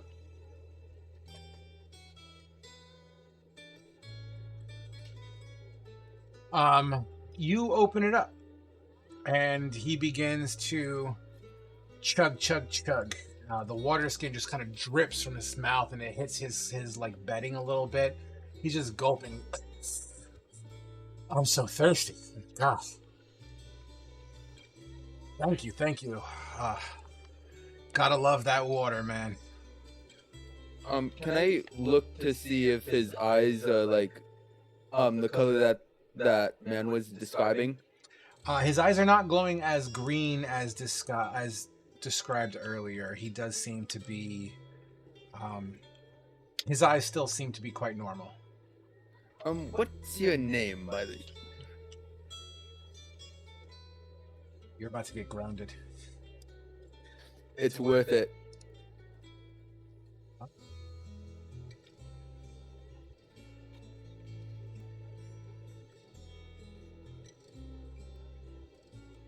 The guys around here call me Ichin. You need me to spell that for you, or you got that? Can you spell that for me? Yes, I-C-H-A-N. Why do you want to know my name anyway? Just asking. Well, what's yours? My name is Moldbird. Mulbird, I appreciate the water.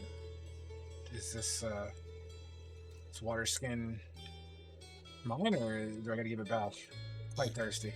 You can keep it. Okay. Thank you. I appreciate it here. As he continues to just gargle it down, and once again it just spills from the side of his mouth. He burps and belches a little bit. Oh, good. And it's at that point in time you hear, chow time! Radiating from Gareth out in the corner. I believe that was everybody, right, for the 2 hours? I think. Absolutely. At this point, and I will change the sun in the sky. Please hold. As it is chow time and the board is getting darker as the sun moves across the sky. Has the atmosphere changed on you guys? Yep. Yes. Cool. All right. Chow time. As the soldiers begin to line up as they do, who is lining up for chow? Me. Can't hear you, Steve. Not Raka. She is past the F out. Okay.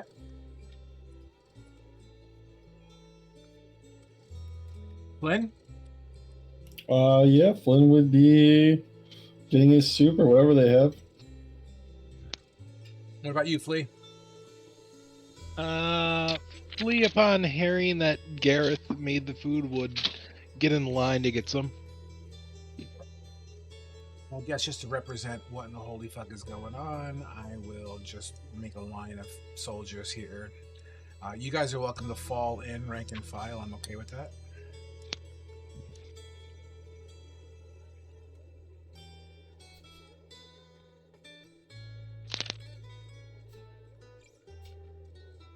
Right, Fleet, you gonna get in line? Yep. And Sirach is passed out, and Gareth is at the forefront.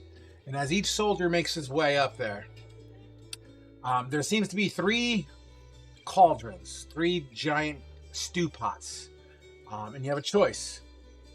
Your choices are fish, chicken, or pig stew. As the first soldier comes up, he says, fish.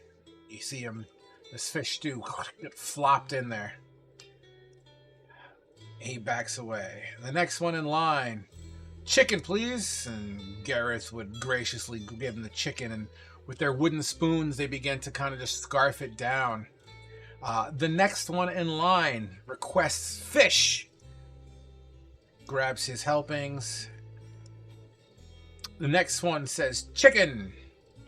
The next one after that says pig. Another one says fish. As Freyri goes up in line, he actually cuts in line in front of everybody and requests the chicken and moves away. Mulburn. Fish, chicken, or pig? Chicken, please. All right, grab your chicken, get the fuck out of the way. Flynn. Fish, chicken, or pig? Oh, the chicken, please. Chicken it is. You grab your bowl, and Gareth smiles at you, actually. I hope you enjoy this one. I made it special for you. Flea! Rolled it. Oh, go ahead. What's going on, big guy? Hey, Flea. Slaving away. I'm sure you'll like fish, chicken, or pig. You know what? I'll let you recommend which one for me. Well, to be quite Definitely honest, best. to be quite honest, not many people are getting a pig. It'd be a shame for that wonderful, succulent meat to go to waste. Pig it is. Here you go. Slop. Thank you. Make sure you get something for yourself, big guy. I've been sampling all night. As you 3, actually Flea, as you back away, Gareth, or Flea, hey, Flea. Yes. Where's Soraka? She's laying down in her tent that she was given by the medic, it seems. Is she hungry? Here, give her this. Okay. And he slops a bowl of food. I'll grab it, and then I'll look for the nearest guard that's around the tent area and ask them if they've seen Soraka. Sarah will respond, yes, in her light, airy voice. Yes, she's over in tent number 1, and I think she's resting. That's fine. I got this. Okay, careful. She was kind of grumpy before. She's always grumpy. Soraka, you're up. Gareth made some food for everybody, so I'm just gonna put it here in your tent and eat it when you can.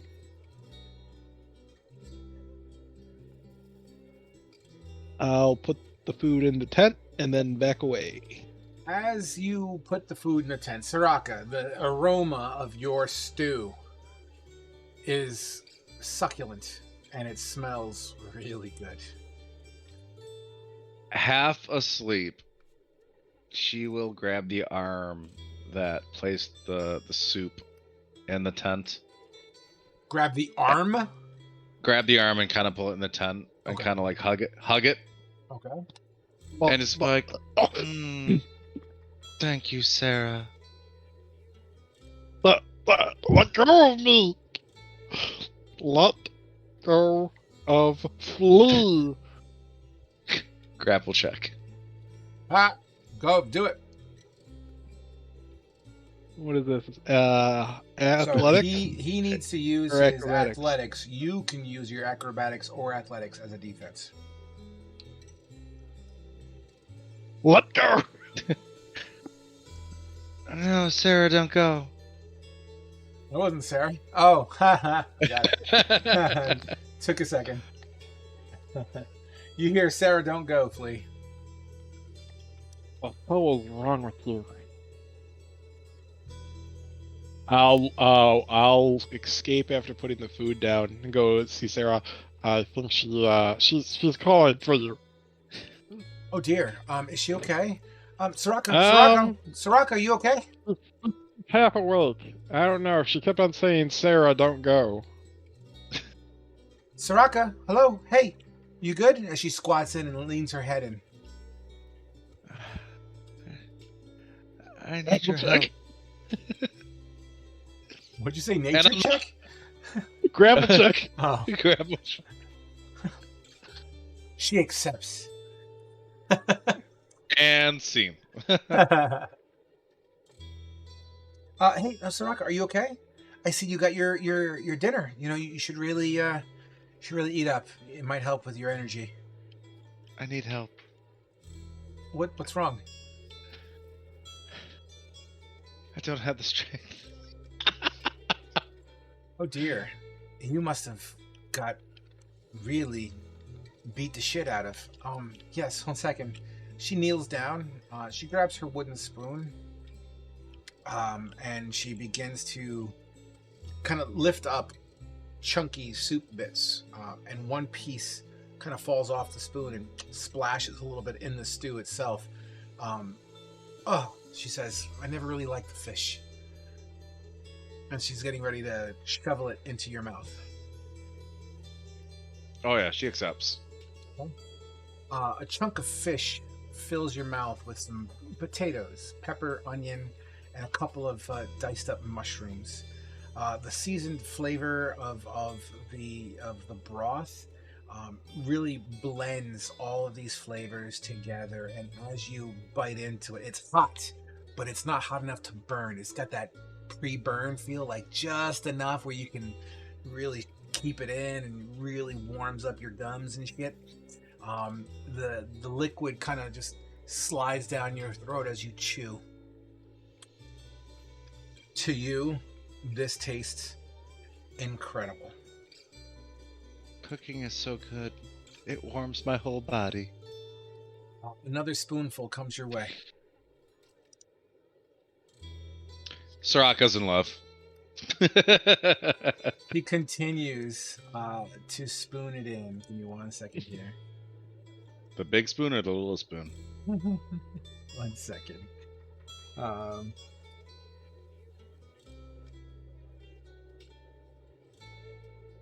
Okay. Here's what happens. Halfway through the spoon, or halfway through the spoon. Oh my god. Halfway through this spoon feeding. Roll me a con save. I'm great at those. You should be. You're a cleric. Actually, that's a wisdom save, aren't you? Yeah, that'd be a wisdom save.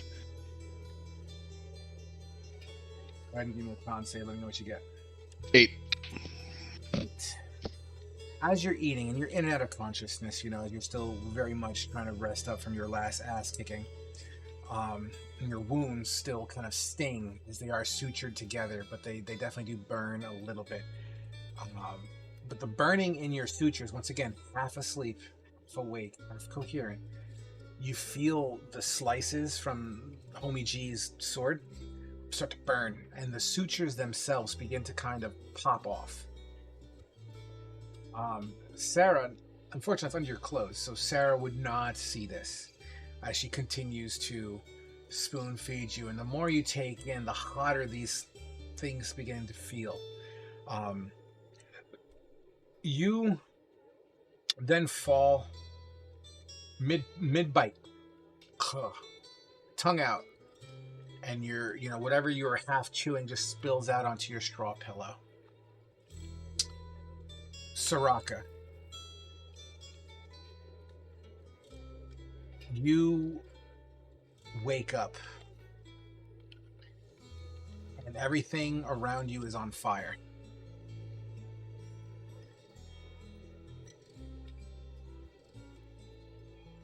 Am I still in like the same state of mind, still fucked up, or am I like widely awake? That's up to you to discover.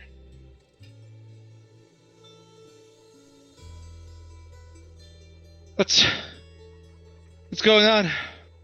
The tent around you is fully engulfed. The straw pillow that you had your head on is burning.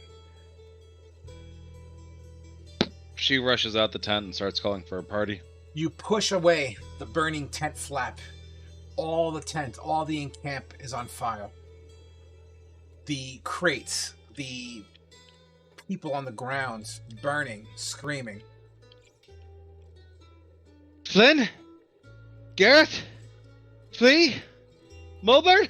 No answers. Just the sounds of crackling fire and raging inferno. The grass that you walk on is engulfed in embers and smolders. You walk on it with your feet, but do not feel the burn. You look at the sky is red and engulfed in flame. Terrified from like what befalled her before with like her last party, she's going to try and get the fuck out of here. Like sprinting, no holds bar, running out. You sprint past burning bodies, and these bodies are not in the ground burning. Like they're like fully engulfed. As you make your way to right about here, you turn around to take one good look at the camp. And as you turn around, all those burning bodies, they're just standing still, like mannequins, facing your direction. And as you look at it, or at them, you just see the light in their eyes begin to glow absolutely green. Give me one moment here while I actually make this to scale. 1 second here, because apparently I can isolate reds. What the fuck? That's cool. Actually, let's do this one instead. Yeah, I think that's more the setting right now. All right, so yeah, as you look around and these green eyes, they start as a low hum, and they glow brighter and brighter and brighter green, fully engulfed in flame.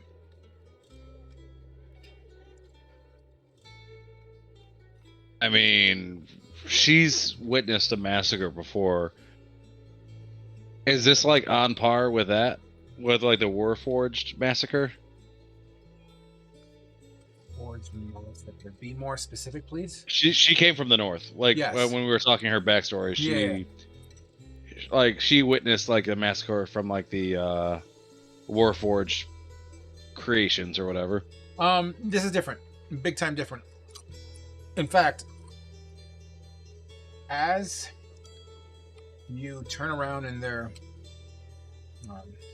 sorry, chewing on a chip here, I apologize.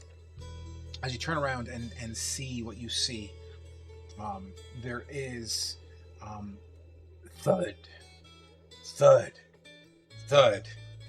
And you feel the earth behind you that's currently engulfed in flame begin to vibrate and rumble. It's almost as if it's right behind you. Clutching her staff, trembling, she slowly turns around. You turn around and you see red hooven flesh. You feel as if you're staring at its ankle. As you scale upwards, a creature looking very similar to that in general chat peers down at you, raising its massive sword, bringing it down, crushing you, and you to being spoon-fed. I think choking on whatever she's eating will just let out a giant audible yell. Are you okay? Soraka, what's wrong? What happened? Are you okay? Fetal position, trembling, not saying a word. Soraka! Soraka, snap out of it! As she goes to grab you, she would kind of pull aside the clothing where your stitches would be to make sure everything's okay. She does recognize that your it's not a fucking Balrog, it's called a Baylor.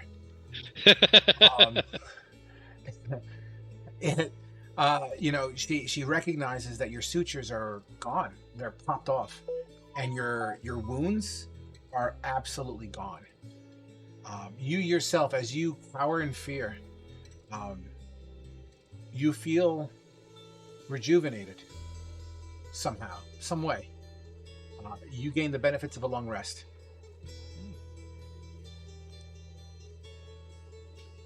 Nice. Everybody, and that's just you, Soraka. Everybody else, at this point, you would hear Soraka scream.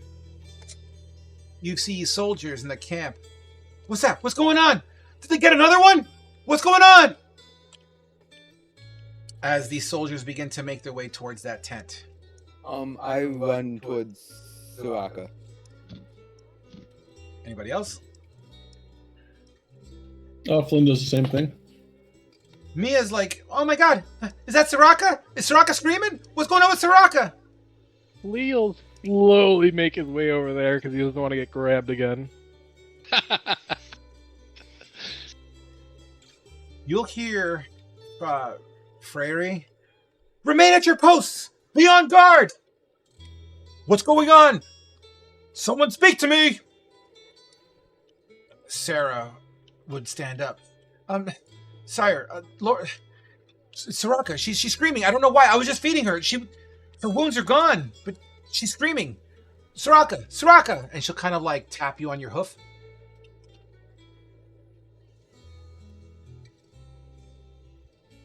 She comes to very shakenly. Soraka, what is wrong? What is going on?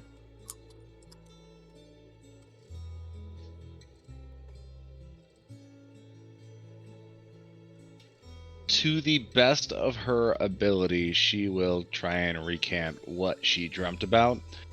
There's a bunch of missing pieces in there, but she definitely recalls the green flames of everybody's eyes from her experience.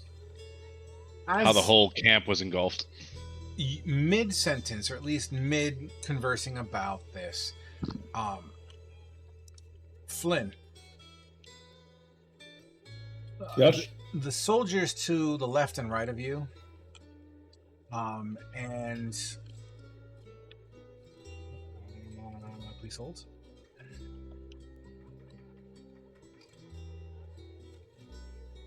I'm trying to get everyone where I want them to be.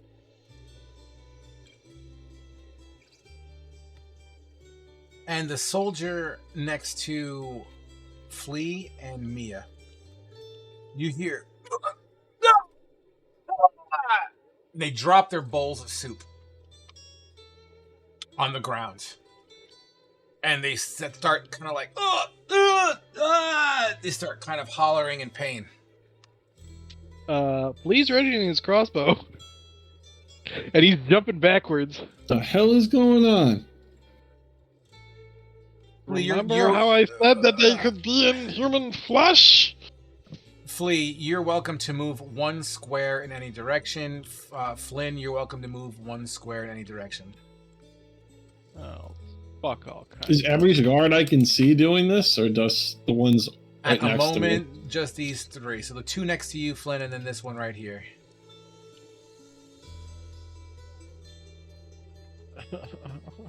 Also, Molebird, you would also see the soldier next to you kind of like it's kind of like hollering, ah! Is the person next to me the one that was talking to me earlier? Sure. Why not? I move closer to him to see if he's alright. Ah! Molebird! It burns! Get back, you idiot! I just moved back to where I was. Okay. Do you want to do the fucking hokey pokey and turn yourself around? That's what it's all Yeah, I also about. put my left foot in and my left foot out. So, they stop screaming. Everyone that's standing around, all the soldiers, what the fuck is going on? They turn around to face. Are they okay? What's going on? Flynn, the person next to you, stopping dead in their tracks, no longer screaming in agony. What you do see as you look down, and this goes with the other two as well, outside of this one individual, you'll see kind of like, you know how the Undertaker kind of stands up? You know what I mean? When he sits up?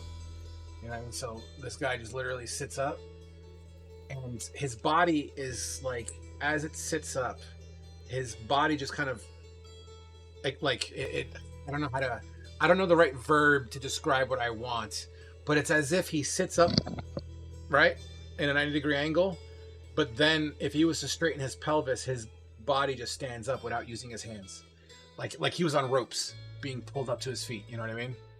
Oh, he's being like a puppet. Marionette style. Yeah, I guess that would be a nice metaphor. That's kind of what I'm going for, sure. And Flynn, this thing that's standing in front of you, this person, this guy, slowly, with his head not, notched downwards, his eyes slowly open up and looks up at you. And staring back at you are two bright green eyes. Very similar eyes to the other individuals in question. And I think that's where we're going to stop our campaign for tonight. All right. Fuck yeah. Cool. So, The yeah, guys. Balrog. It's not a fucking Balrog. It's a Balor. It's a Balor. Out of A character. Balrog. It's a Balrog. It's a Balrog. No, this is a... Look, I don't know D&D as much as I know Lord of the Rings. It's a Balrog. It's not a fucking... It's a Balor, you son of a bitch. They're two totally different things.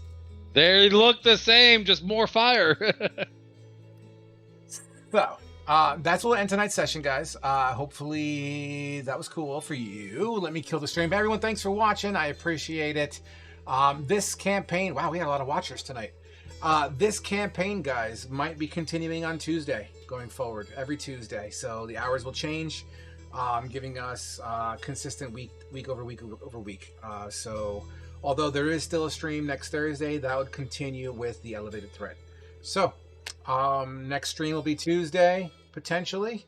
And yeah, guys, thanks for watching. I appreciate it. Just for clarity, it's what, like 7, 8 o'clock?